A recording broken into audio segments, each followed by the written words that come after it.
Honorable Ashoka Abesinghe. You have 8 minutes. මුලාසන මන්ත්‍රීතුමනි මේ වෙන විට ආණ්ඩුව රට ගැන හිතන්නේ නැතුව බලයට පොරකමින් සිටිනවා. ඒ නිසා රට දිනෙන් දින විනාශයටපත් වෙනවා. අඳුරෙන් අඳුරට යනවා.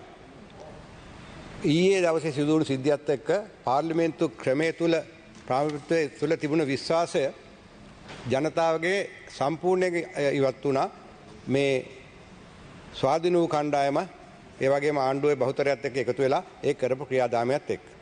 එළියේ මේක අරගලය කරන තරුණ තරුණියන් කියනවා මේ ආණ්ඩුවේ ඒගොල්ලෝ කියන විදිහට මයිනා ඒ වගේම වැල්ඩින්නන්දේ ඒ වගේම මොළහතානෝ සමග එකතු වෙලා තමයි මේ වැඩේ කෙරුවේ කියලා.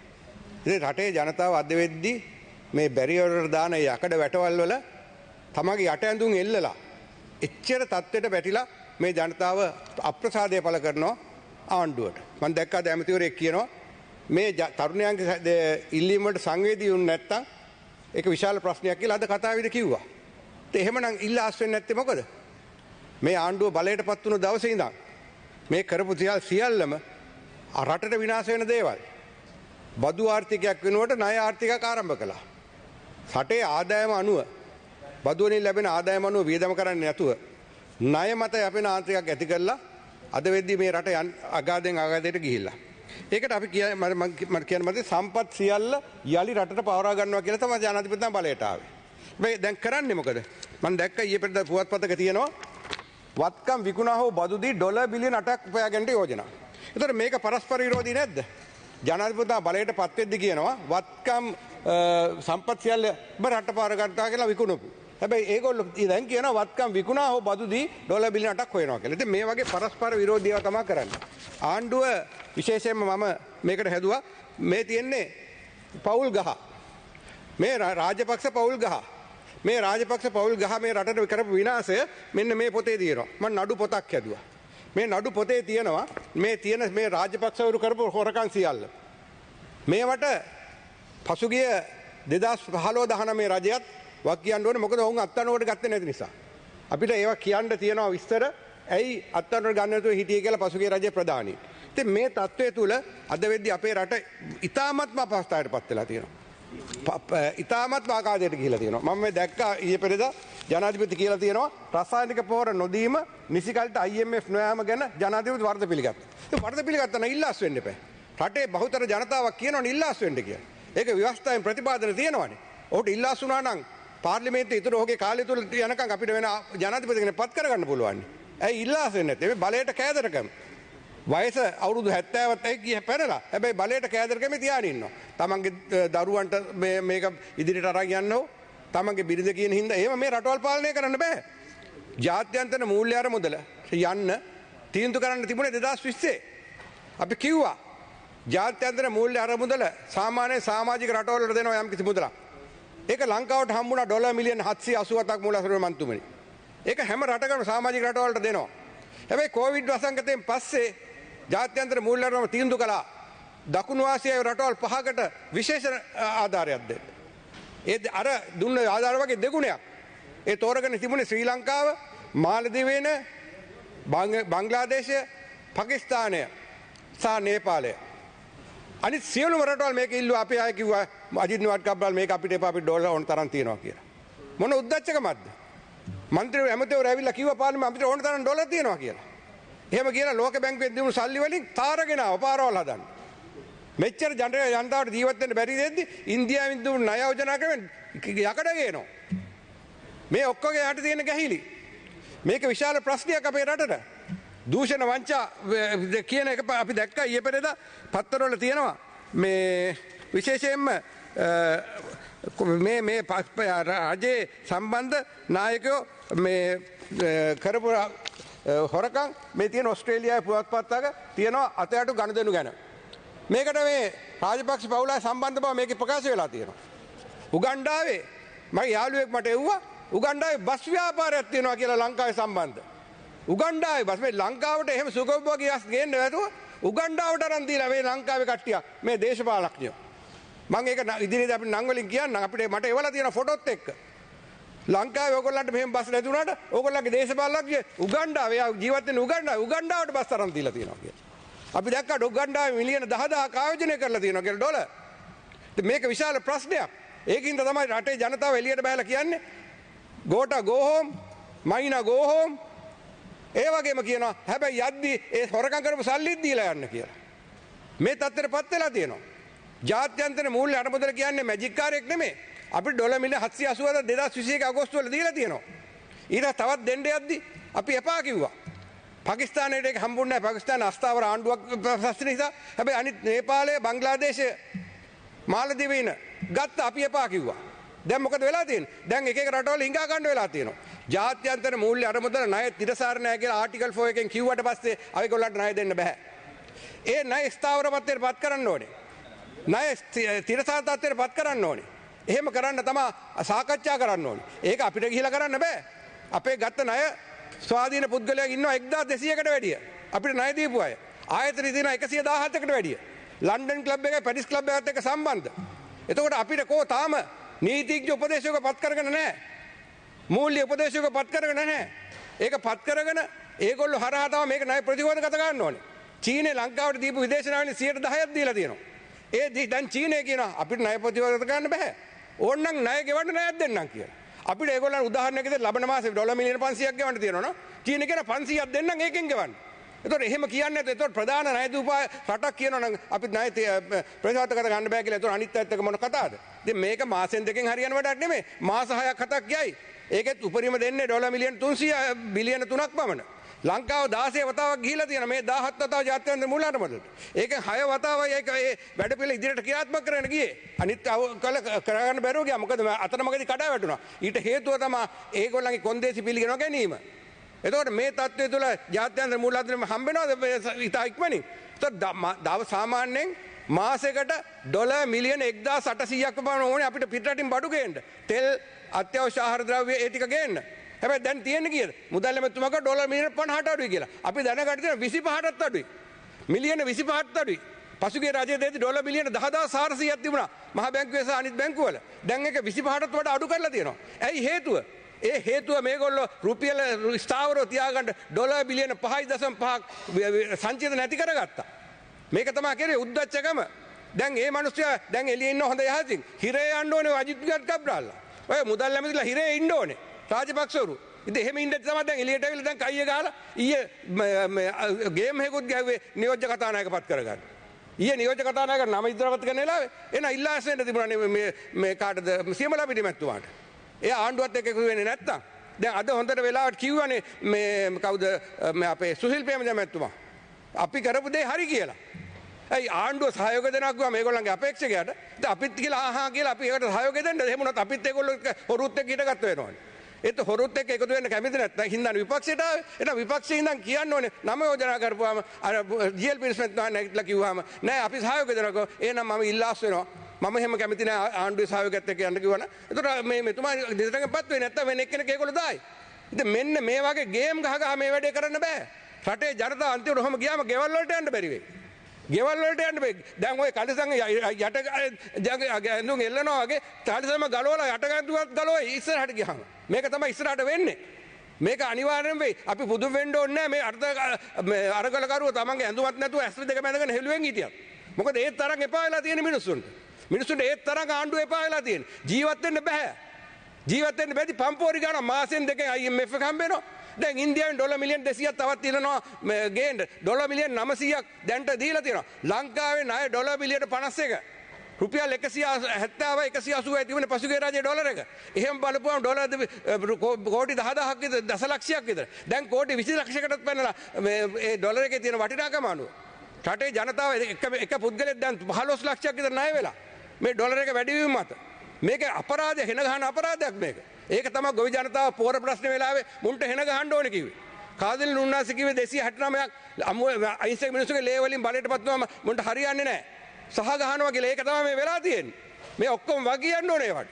ජනතාව මරලා බලයටපත් වෙලා අහිංසක මිනිස්සුගේ පෝර ටික දෙන්න නැතුව ඉඳලා දැන් අනිත් ඛණ්ඩ විදියක් නැහැ. ගෑස් ප්‍රශ්නේ නිසා විශාල ලෙස ප්‍රශ්නේ ගෑස් ප්‍රශ්නේ වෙලා තියෙන්නේ මොකද්ද? දවස් 13ක් ගෑස් සිලින්ඩර් නිකුත් කරන්න නැතුව දැන් 13 ලක්ෂයක 15 ලක්ෂයක ගෑස් සිලින්ඩරයක් තියෙනවා. ඉතින් මේ තත්ත්වය විශාල ප්‍රශ්නයක්. ඉතින් අපි ආණ්ඩුවට කියනවා වහාම ඉල්ලාස් වෙන්න. ගෝඨාභය රාජපක්ෂට කියනවා වහාම ඉල්ලාස් වෙන්න. මහින්ද රාජපක්ෂට කියනවා ගියාම ඉල්ලාස් වෙන්න. මේ විශ්වාස භංග යනකම් ඉන්න ඕනේ නැහැ. කරුණාකර විශ්වාස දීලා අපි කැමති අපි තප්පරයක් දෙන්න. අපි කැමති ගෝඨාභයත් අයින් වුණොත් මහින්දත් අයින් වුණොත් අපි හදන ඕන එක්කෙනෙක් ස්වාධීන පුද්ගලයෙක් එක්ක හදන ආණ්ඩුවකට එකතු වෙන්න. හැබැයි ගෝඨාභය අයින් වෙන්න නැතුව අපි එකතු වෙන්නේ නැහැ. එහෙම හදන ආණ්ඩුවකට අපි සහයෝගය දෙනවා. මහින්ද අයින් වුණොත් අපි සහයෝගය දෙනවා. හැබැයි විපක්ෂයේ ඉදා. ඒක අපි ප්‍රකාශ කරනවා. බොහොම ස්තුතියි. Honorable member. Yes, Honorable Chairman, this morning when I was not in the house, a statement was made mentioning my name by Honorable Ranil Wickremesinghe and Honorable Muzammil. I'm sure you are aware of it as well because you have also retweeted it on your Twitter account. So I'd like to request you to give me some time to clarify because my name was mentioned in the morning by 2 members. So I think I need to make a statement. අද උදෑසන මම පාර්ලිමේන්තුවේ නැති වෙලාවේ ගරු හිටපු අග්‍රාමාත්‍යතුමා රනිල් වික්‍රමසිංහ මන්ත්‍රීතුමා මං ගැන ප්‍රකාශයක් කරලා තිබ්බා. ඒ ප්‍රකාශයේ එතුමා පෞද්ගලිකව මට මේ මං ගැන චෝදනා කළා දෙනවා. ශ්‍රී ලංකා නිදහස් පක්ෂයේ මම සංවිධායකයෙක් වශයෙන් 2013 හිටියා කියන එක මම පබ්ලික් එකේ පාර්ලිමේන්තුවේම කියලා තියෙනවා. ඒක හංගන රහසක් නෙවෙයි. මම මේ මිනිමරුවත් එක්ක හිටියා කියන එක සමාවත් ඉල්ලනවා කියලා මම පාර්ලිමේන්තුවේ කියලා තියෙනවා. ඒක අලුත් රහසක් නෙවෙයි එතුමාට කියන්න. දෙවෙනි එක තමයි එතුමා චෝදනා කළා තිබ්බා පිල්ලයන් 600ක් මරනකොට මොකද්ද ඒකටත් මගේ නම සම්බන්ධ කරලා. පිල්ලයන් 600ක් මරනවාද මැරුවද නැද්ද කියන එක මම දන්නේ නැහැ. හැබැයි 600 දෙනෙක් ඝාතනය වෙච්ච දවස්වල මම ඉපදිලත් නැහැ. මම ඉපදුනේ 1990. ඉතින් ඒකටයි මම කොහොම සම්බන්ධ දන්නේ නැහැ. ඒ වගේම තමයි එතුමා කියලා තිබ්බා මම මහින්ද සරණං ගච්ඡාමි, බැසිල් සරණං ගච්ඡාමි, නාමල් සරණං ගච්ඡාමි කියලා කියනවා කියලා. ඇත්තටම මට තරුණ මන්ත්‍රීවරයෙක් එතුමා 5 වාරක් මේ රටේ හිටපු අගමැතිවරයෙක් නිසා මම එතුමාට මම පෞද්ගලිකව මම ප්‍රහාර එල්ල ගන්න කැමති නැහැ. මට ප්‍රහාර එල්ල ගන්න ගියොත් එමත් දවසම මදි වෙනවා එතුමාට ප්‍රහාර එල්ල ගන්න. හැබැයි මම එකම ප්‍රශ්න දෙකක් අහන්න කැමතියි. එතුමාත් සභාගත කරලා තිබ්බා මම ශ්‍රී ලංකා නිදහස් පක්ෂයේ සංවිධායකවරයෙක් වශයෙන් පත් වෙච්ච එකට මගේ පත්වීම ලිපිය සභාගත කරලා තිබ්බා. එතුමාට මේ රටේ ජනතාව 2015 දී එතුමාට ලබා දුන්න ජනවර්ම හරහා එතුමා අර්ජුන් මහේන්ද්‍රන් මහත්තයාව මේ රටේ මහ බැංකුවේ අධිපති කරලා ඒ මුදල් වංචා කරපු මිනිස්සයා දැන් අද කොහෙද ඉන්නේ කියන එක පුළුවන් නම් හොයලා සභාගත ගන්න කියලා මම එතුමාගෙන් පළවෙනි ඉල්ලීම කරනවා. ඒ වගේම තමයි පහුගිය සතියේ අපි දැක්ක කෝප් කමිටුවේදී මහජන බැංකුවේ අදටත් බොල් ණය තියෙනවා බිලියන 3.5ක් ඇලොයිසියස් කියන පුද්ගලයාගේ මේ මෙන්ඩිස් සමාගමට එතුමාගේ ඥාතියාගේ මේ සනින්ලෝ ඒ දේවල් පුළුවන් නම් සභාගත කරන්න කියලා මම එතුමාගේ ඉල්ලා සිටිනවා. ඉතින් ඇත්තටම මම වැඩි වෙලා එතුමා ගැන විවේචනය කරන්න කැමති නැහැ. එතුමා මේ රටේ මේ අද තියෙන තත්ත්වෙට එතුමත් කාරණයක්. එතුමත් මේකට වග කියන්නේ අද ජනතාව please give me some time. Honorable Wickremesinghe was given 7 minutes, Honorable Chairman. Just give me 2 minutes. I'll wind up, please. Because there is enough time, I assume. And ඒ වගේම තමයි මේ මහජන මේ එතුමාගේ ජනවර්ම හරහා එතුමාට මිනිස්සු ආයේ go home රනිල් කියලා කියන්නේ නැහැ. මොකද එතුමාව ගෙදර ඇරියා. එතුමා ජාතික ලැයිස්තුවේ මේ පාර්ලිමේන්තුවට ඒක නිසා මම වැඩිපුර කියන්නේ. ඒ වගේම තමයි අද උදේ තව අරුණි කවුද කියලා Twitter එකේ දාලා තියනවලු එතුමාගේ ගේ වට කරන්න කියලා. මම කරා කියලා කියනවා. අනේ දෙයියනේ මම මඩකලපුව දිස්ත්‍රික්කේ ඉඳන් මට ඇවිල්ලා කොළඹ එතුමාගේ 5 road එක වට කරන්න තරම් සෙනගක් ගේන්න පුළුවන් නම් එතුමා අවුරුදු 5 වරක් අගමැති හිටවිඩක් කෙනාගෙන හිතලා එතුමා බය වෙනවා. ඒ වගේම තමයි ද්‍රවිඩ ජාතික සන්ධානය ගැනත් එතුමා ප්‍රකාශයක් කරා. පළවෙනි පාර්ට ද්‍රවිඩ ජාතික සන්ධානය රට වෙන Please wind up. Honorable Secretary, please be fair because he spoke for 7 minutes. I have to respond to everything that was said. The time has been given for you to clarify. Please brief on your clarification. I am clarifying each and every single matter, Honorable Chairman, because there are so many things that were said. Please be fair. The country is watching. Please be fair. Please be fair. ද්‍රවිඩ ජාතික සන්ධානය ගැන එතුමා ප්‍රකාශයක් කළා. පළවෙනි පාර්ට මේ රට ගැන ද්‍රවිඩ ජාතික සන්ධානය කටයුතු කරනවා කියලා. ද්‍රවිඩ ජාතික සන්ධානය තමයි 2018 දී ඔක්තෝබර් වලදී ඔක්තෝබර් 9 වෙලාවේ සම්බන්ධන් මහත්තයා තමයි ඉස්සෙල්ලාම ගිහලා නඩුව කරන විදිහට ද්‍රවිඩ ජාතික සන්ධානය කවදාත් රට වෙනුවෙන් හිටගත්තා. දෙවනුව මුසාමිල් මන්ත්‍රීතුමා මං ගැන කර ප්‍රකාශය ගැනත් මම ප්‍රකාශයක් කරන්න ඕනේ. මුසාමිල් මන්ත්‍රීතුමා කියලා දෙනවා මම පාර්ලිමේන්තුවේ සම්ප්‍රදාය දන්නේ නැහැ පළවෙනි පාර මන්ත්‍රී කෙනෙක් හැටියට ආවේ කියලා. එතුමා වගේ පිනට පාර්ලිමේන්තුව ආපු මන්ත්‍රී කෙනෙක් නෙවෙයි මම පළවෙනි පාර පාර්ලිමේන්තුව ආවත් මම ඡන්දෙන් දිනලා එතුමාගේ ජාතික ලැයිස්තුවෙන් ආපු පාර්ලිමේන්තු මන්ත්‍රී කෙනෙක් නෙවෙයි. ඒ වගේම එතුමාගේ සුදුසුකම් වල තියෙන විමල් වීරවංශ එතුමාගේ අමාත්‍යාංශය එතුමා මේ සභාපතිකම් කරපු විතරයි සුදුසුකම් වශයෙන් තියෙන. ඉතින් එතුමාගෙන් මම අහන්නේ ඇයි විමල් වීරවංශ මහත්තයා පාර්ලිමේන්තුවට ඡන්දෙ දෙන්න ආවේ නැත්නම් ඇයි එතුමාගේ උද්දික ප්‍රේමරත්න මන්ත්‍රීතුමා පාර්ලිමේන්තුවට ඡන්දෙ දෙන්න ආවේ නැත්නම් ඉතින් ඊයේ පෙරදුනේ ඉම්තියාස් බකීර්මා කරන්නේ අපි සතුටු වෙන ඉම්තියාස් බකීර්මාකර් මහත්තයා එතුමාගේ නම දුන්න ශ්‍රී ලංකාවේ ඊයේ පෙරදුනේ ශ්‍රී ලංකාවේ ජනතාව. ඒක නිසා මම අවසාන වශයෙන් කියන්නේ නිකන් පෞද්ගලිකව මඩ ගහනවා නම් මඩ ගහන්න එපා. හැබැයි රටේ ජනතාවට කියන්නේ අවුරුදු 31 මට පස්වරක් අගමැති බය වෙනවා නම් රටේ ජනතාවගේ අවුරුදු 31 මේ තරුණ ජනතාවට මේ මිනිස්සු රටේ ආණ්ඩුව බය වෙනවා මේ රටේ අරගලයට ජය වේවා බය නැතුව අරගලය කරන්න දිගටම කරන්න කියන එක තමයි මට අන්තිමට කියන්න තියෙන්නේ. Honorable BYG Ratnasekara, you have 9 minutes. ගරු නියෝජ්‍ය කාරක සභා සභාපතිතුමනි අපි 1953 වර්ෂයෙන් පසු නැවතත් හර්තාලයක් රට පුරා ක්‍රියාත්මක වෙන වෙලාවක තමයි අපි අද මේ පාර්ලිමේන්තුවේ වාද විවාද කරන්නේ. මේ අදත් ඇතුළුව පහුගිය දවස් 3මත් ලංකා ඉතිහාසයේ දැවැන්තම අර්බුදය විසඳ ගන්න යයි කියමින් මේ පාර්ලිමේන්තුව තුල විවාද කළා. බොහෝ දේවල් කතා කළා. හැබැයි මේ රටේ ඇති වෙලා තියෙන ආර්ථික අර්බුදය විසඳ ගන්නවත් ඒ වගේම මේ රටේ හරහා ඇති වෙලා තියෙන දේශපාලන හා සමාජීය අර්බුදය විසඳ ගන්නවත් අපමල් රේණු කල්ප මාත්‍රක යෝජනාවක් මේ පාර්ලිමේන්තුව තුල කතා වුණේ නැහැ. ඒ නිසා ගරු නියෝජ්‍ය කාර්ක සභාපතිතුමනි අද මේ වෙනකොට පාර්ලිමේන්තුව වට කරලා 225ම හොරු ගෝගම කියලා එකක් හදලා ජනතාව පාර්ලිමේන්තුව ප්‍රතික්ෂේප කරන මට්ටමටපත් වෙලා තියෙනවා. මේක පුදුමයක්ද? අපිට කනගාටුයි මේ විශේෂයෙන් විශ්වවිද්‍යාල දරුවෝ ඊයේ දවසෙත් මට සමහරු කතා කළා සර් ඇයි මේ අපට කඳුළු ගෑස් ගහන්නේ අපි මොකද්ද කරපු වරද? ඇත්ත කතාව ආර්ථිකයේ දැවැන්ත කඩා වැටීමකට ලක් වෙලා තියෙනවා. ඇත්තම කිව්වොත් අපේ ගරු මුදල් ඇමතිතුමා මෙතෙක්කල් ඇත්ත නොකිව්වත් පාර්ලිමේන්තුවේ වත්මන් මුදල් ඇමතිතුමා මේක ඇත්ත කිව්වා. ඒ නිසා ඒ වගේම අපි අතින් වෙච්ච වැරදි පිළිගත්තා. මේකට දැන් කඩිමොඩිය විසඳුම් හෙවිය යුතු කාලය වෙilla තියෙන්නේ. හැබැයි අවාසනාවකට වගේ අපි මේ විසඳුම් හොයනව වෙනුවට අවම වශයෙන් දේශපාලන ප්‍රශ්නයටවත් යම් විකල්ප විසඳුමක් අපට හොයාගන්න බැරි වෙන තත්ත්වයක් උදා වෙලා තියෙනවා. ඒතර ජනතාව මේ දවස් 3ම බලන් හිටියා මේකට යම් විසඳුමක් ලබා දෙයි කියලා. නමුත් ජනතාව ඒ බලාපොරොත්තුව ඉෂ්ට වෙන්නේ නැති නිසා පාර්ලිමේන්තුව ප්‍රතික්ෂේප කරන තත්ත්වයකට පත් වුණේ. ඇත්තෙන්ම අපිට මේ ගැටලුව ටික සමනය කරන්න බැරි නම් නියෝජ්‍ය කාර්ක සභාපතිතුමා අපි මේ පාර්ලිමේන්තුව රැස්වීමේ ඇති අර්ථය කුමක්ද? අපි දන්නවා ලංකා ඉතිහාසයේ වැඩිම දැවැන්තම අර්බුදය මේ වෙනකොට අපිට ඇවිල්ලා තියෙනවා. ඒතර රටක ප්‍රධානම ප්‍රතිපත්ති වර්ග දෙකක් තියෙනවා. එකක් රජයේ මූල්‍ය ප්‍රතිපත්තිය අනිත් එක රජයේ ෆිස්කල් ප්‍රතිපත්තිය නැත්නම් ආය වැය ප්‍රතිපත්තිය. මහ බැංකුව අධිපතිතුමා අලුතෙන් පත් වෙලා වැඩබාරගත්ත පළවෙනි දවසේම එතුමා මේ රටේ මූල්‍ය ප්‍රතිපත්තිය ක්‍රියාත්මක කරන ශ්‍රී ලංකා මහ බැංකුව ඒ මහ බැංකුව මූල්‍ය ප්‍රතිපත්තිය ක්‍රියාත්මක කරනකොට රටේ පවතින වත්මන් තත්ත්වය හමුවේ මේ මූල්‍ය ප්‍රතිපත්තිය කෙසේ වෙනස් විය යුතුද කියලා සලකා බලමින් නිරන්තරයෙන් රැය 10 12 වෙනකන් රැස්වීම් තියමින් එතුමලා මහ බැංකුව පැත්තෙන් ගත යුතු ක්‍රියාමාර්ගය ගත්තා. ගනිමින් ඉන්නවා. අපේ ප්‍රශංසාව මහ බැංකුව අධිපතිතුමාට මේ අවස්ථාවේ පිරිනමන්න කැමතියි. හැබැයි ඒත් එක්කම ඉතුරු ප්‍රතිපත්ති දෙවෙනි වර්ගයේ තමයි ෆිස්කල් ප්‍රතිපත්තිය. ෆිස්කල් ප්‍රතිපත්තිය නැත්නම් අය වැය ප්‍රතිපත්තිය සම්පූර්ණයෙන්ම හදන්න වගකීම තියෙන්නේ මේ අපේ පාර්ලිමේන්තුවට. මේ වගකීම අපි ඉටු කරනවාද? 2022ට අනුමත කළ අය වැය ලේඛනයේ ක්‍රියාත්මක කරන්න බැරි බව මුදල් ඇමතිතුමා කිව්වා. අඩු ගානේ මේ ඉතුරු මාස 7ටවත් ඉක්මනින් අය වැය ලේඛනයක් හදලා රටේ මීළඟ ෆිස්කල් ප්‍රතිපත්තිය මේ මාස 7ටවත් මොකක්ද කියන එක ගැන අබමල් රේණු කල්පමාත්‍ර වචනයක් මේ පාර්ලිමේන්තුව තුළ කතා වුණේ නැහැ. නියෝජ්‍ය කාර්ක සභාපතිතුමා මට පුළුවන් විදිහට මගේ ඊළඟ අයවැය ලේඛනයට එන්න ඕන යෝජනා ටික හා විදේශ විනිමය අර්බුදයෙන් අපට ගොඩ එන්න පුළුවන් විදිහ යෝජනා මාලාවක් මම ගරු මුදල් ඇමතිතුමාට දුන්නා. මම විශ්වාස කරනවා එතුමා ඒ මුදල් ඇමතිතුමා ඒ යෝජනා මාලාවත් සැලකිලිට ගනි. හැබැයි අපි මේ දේශපාලන අර්බුදය විසඳ ගන්නත් ඒ වගේම මේ ආර්ථික අර්බුදය විසඳ ගන්නත් මේ පාර්ලිමේන්තුවේ කතා කරලා යෝජනා සම්මත කරගෙන වැඩපිළිවෙලක් හදාගන්නවා වෙනුවට අපි අදත් කරන්නේ දෙපැත්තට බැන බැන ඉන්න එක. ඒ නිසා ඇත්තටම නියෝජ්‍ය කාර්ක සභාපතිතුමනි අපි මේ පාර්ලිමේන්තුවේ වගකීම ඉටු කරන්නේ නැහැ. ඒ වගකීම ඉටු නොකරන තත්ත්වයක් තුල තමයි අද මේ වෙනකොට අපේ මහ බැංකුව අධිපතිතුමා කියන්නේ අපි IMF ගියත් අපි ADB ගියත් අපි World Bank නැත්නම් ලෝක බැංකුවට ගියත් ඒ වගේම අපි මිත්‍ර රටවල් එක්ක ආධාර කණ්ඩායම් රැස්වීම් තිබ්බත් ඒ හැම දෙනාම කියන එක කතාවක් තියෙනවා. ඒ තමයි ඔයාලගේ දේශපාලන ස්ථාවරභාවය හා සමාජීය ස්ථාවරභාවය හදලා ඉන්න.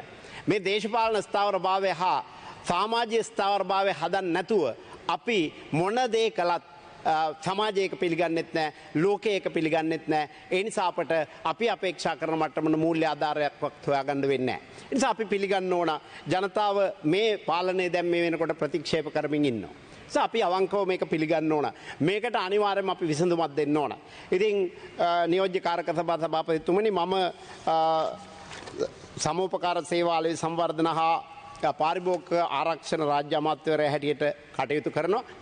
මම අවංකව පිළිගන්නවා මේ අමාත්‍ය ධූරවල කටයුතු කරන්න පුළුවන් තරම් වාතාවරණයක් නැහැ. ඒ නිසා මම පෞද්ගලිකව මගේ අමාත්‍යංශයෙන් ඉල්ලා අස්වීමේ ලිපියක් මම ඊයේ හන්දෑවේ ජනාධිපතිතුමාට බාර දුන්නා. ජනාධිපතිතුමා ඒකේ වෙලාවේ බාර ගැනීම ප්‍රතික්ෂේප කළා. නමුත් මම ජනාධිපතිතුමාගෙන් ඉල්ලීමක් කරලා ආවා. මම ලිපිය දීලා ආවා. මේ අමාත්‍ය ධූරයේ කටයුතු කරන්න තරම් සමාජීය හා දේශපාලන ස්ථාවරභාවයක් රටේ නැහැ. ඒ නිසා රටක අපට අමාත්‍යාංශයක වැඩ කටයුතු කරගන්න යන මානසිකත්වයක් තියෙන්න ඕනේ. ඒ වගේම ස්ථාවරභාවයක් තියෙන්න ඕන. අපි සියල්ලටම කලින් මේ ස්ථාවරභාවය හදන්න ඕන. මේ හදන්න නම් අපි කාලයක් තිස්සේ මෙච්චර මේ අර්බුදේ එන්න කලින් අපි කාලයක් තිස්සේ යෝජනා කරනවා. විශේෂයෙන් අපි මන්ත්‍රීවරු 10 දෙනෙක් කණ්ඩායමක් කැඩලා ආණ්ඩු පක්ෂේ ඉඳන් අපි හෘද සාක්ෂියට එකඟව වැඩ කරනවා. අපි අන්තර්කාලීන පාලනයක් සියලුම පක්ෂවල නායකත්වයෙන් සියලුම පක්ෂවල නියෝජනයෙන් හදමු. මොකද සමාජයේ තනි පක්ෂයක පාලනය පිළිගන්නේ නැහැ මේ වෙලාවේ. අපි තනි පක්ෂයක් උදාහරණයක් ගන්න ශ්‍රී ලංකා පොදු ජන පෙරමුණ හැටියට අපි ආණ්ඩුවක් හදලා අපි ක්‍රියාත්මක කරන දේවල් ජනතාව පිළිගන්නේ නැහැ. හැබැයි ජනතාවට යම් පිළිගැනීමක් එන්න පුළුවන්. සියලු පක්ෂ එකතු වෙලා අවම වශයෙන් මාස 6කට මේ දැවැන්තම අර්බුදකාරී තත්ත්වයෙන් මිදෙන තෙක් අපට ජනාධිපතිතුමා අයින් කරන්න මේ පාර්ලිමේන්තුවට බෑ. විශ්වාසමංක යෝජනාවක් ගෙනල්ලා තිබ්බත් අපිට ඒක විවාද කරන්න පුළුවන්. ඡන්දයක් තියන්නත් පුළුවන්. ඒ ඡන්ද වැඩි අඩු වෙන්නත් පුළුවන්. හැබැයි ජනාධිපතිතුමා හොල්ලන්න පාර්ලිමේන්තුවට තියෙන එකම ක්‍රමය දෝෂාභියෝගය විතරයි. ඒක බොහෝ කල් යන වැඩක්. නිසා ජනාධිපතිතුමාට වෙනම ජනවරමක් තියෙනවා. ඒ ජනවරම සම්බන්ධයෙන් ජනාධිපතිතුමා තීන්දුව ගන්න ඕන. පාර්ලිමේන්තුවේ විශ්වාස භංග කරන ජනාධිපති අයින් කරන්න බෑ. හැබැයි අපේ පාර්ලිමේන්තුවේ මේ ඉදිරි මාස 6ට අපි මේ සර්වපාක්ෂික අන්තර්කාලීන පාලනයක් හදලා අපි වැඩපිළිවෙලක් හදලා මේ ආර්ථිකය ගොඩ ගන්න පිළිවෙල හදලා අපි ක්‍රියාත්මක කරන්න ගියොත් නියෝජ්‍යකාරක සභාපතිතුමනි ජනාධිපතිතුමා ඒක ප්‍රතික්ෂේප කරන්න බෑ. ඒ නිසා ඒක අපිට ක්‍රියාත්මක කරන්න පුළුවන්. ප්‍රශ්නේ තියෙන්නේ අපිට ක්‍රියාත්මක කරන්න වැඩපිළිවෙලක් නැහැ. ඒ නිසා වැඩපිළිවෙලක් හදාගන්න ක්‍රමයක් නැහැ. ඒ නිසා මම ගෞරවයෙන් ආරාධනා කරනවා. අපි අදත් අපේ 10 දෙනා කණ්ඩායම විපක්ෂ නායකතුමාට ලිපියක් බාර දුන්නා. අපි අන්තර්කාලීන බලයක් ආණ්ඩුවක් හදමු. ආණ්ඩුවක් හදලා මේ විසඳුම් යෝජනා ටිකක් අපි ඉතා ඉක්මනින් හදමු. ජනතාවට පිළිගන්න පුළුවන් විසඳුම් යෝජනා ටිකක් හදලා අපි ජනාධිපතිවරයාට දීලා දැනට මේ ඇති වෙලා තියෙන දැවැන්ත අර්බුදකාරී තත්ත්වෙන් යම් ප්‍රමාණයකට ගොඩ එන්න අපි එකතු වෙලා යම් වැඩපිළිවෙලක් කරමු කියන යෝජනාව කරමින් මම හඳුනන ඔබතුමාට බොහොම ස්තුතියි මට අවස්ථාව සලසා දීම ගැන. Honorable Ashok Abesinghe, what is the අවසරය මත අපේ ඇමතුමාගෙන් පොඩි පැහැදිලි කර ගැනීමක් කරන්න පුළුවන්ද? ඔබතුමා ඒකට කැමති නම් කම්පමණයි. කමක් නැද්ද? දන්නේ. ඔබතුමායි කතාව ඔබතුමා ස්තුතිවන්ත වෙනවා ඔබතුමා කරපු කතාව පිළිබඳව. අපි කියන්නේ ජනාධිපතිතුමාට ඔබතුමා ඉල්ලීමක් කළේ නැද්ද මේ තියෙන ප්‍රශ්නේ මෙතෙන් අයින් වෙන්න ඉල්ලාස් වෙන්න කියලා. යාට පුළුවන් ඉල්ලාස් වෙන්න. එහෙම ඒක කරලා හරි මේ ප්‍රශ්නෙට සමහර ඒතකොට අපි ඔක්කොම එකතු වෙලා ආණ්ඩුවක් හදන්න අපි සහයෝගය දෙනවා කියලා අපි කියලා තියෙනවානේ. Thank you. මේ වැඩේ කිරුවත් හොඳයිනේ. අපේ අශෝක අබේසිංහ ගරු මන්ත්‍රීතුමනි අපි ජනාධිපතිතුමාට බොහෝ දෑ කියලා තියෙනවා. නිසා ඕක විතරක් නෙමෙයි. ඒ නිසා ජනාධිපතිතුමාට අපි කියන්නේ මේ ප්‍රශ්නේ සාධාරණකට විසඳන්න. ඊයේත් ජනාධිපතිතුමාට අපි කිව්වේ මේ ප්‍රශ්නේ සාධාරණකට විසඳන්න. අපි අගමැතිතුමාට කියන්නේත් ඔබතුමාලා නායකයට කියන්නේත් මේ ප්‍රශ්නේ විසඳගන්නේ අපිට තනතුරු ඕනේ නැහැ.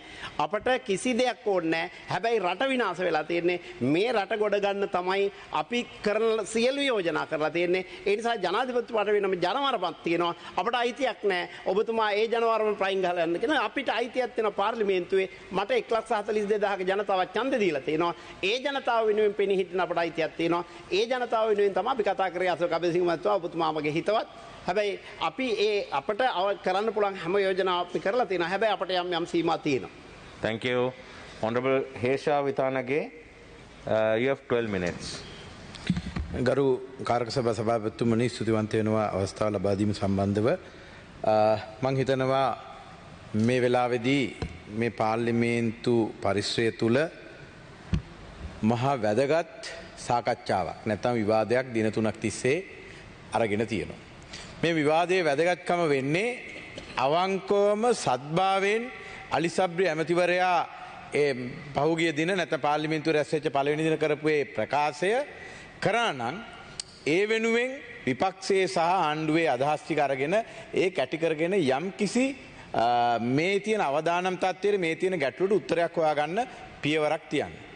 නමුත් මේ පාර්ලිමේන්තුවේ මම වෙනදනම් මෙහෙම නැගිටලා කතා කරන්නේ නෑ ලේකම්තුමා. මම මේ පාර්ලිමේන්තුවේ මේ මොහොතේ තියෙන තත්ත්වයට මම කරන්න ඕන දේ දන්නවා.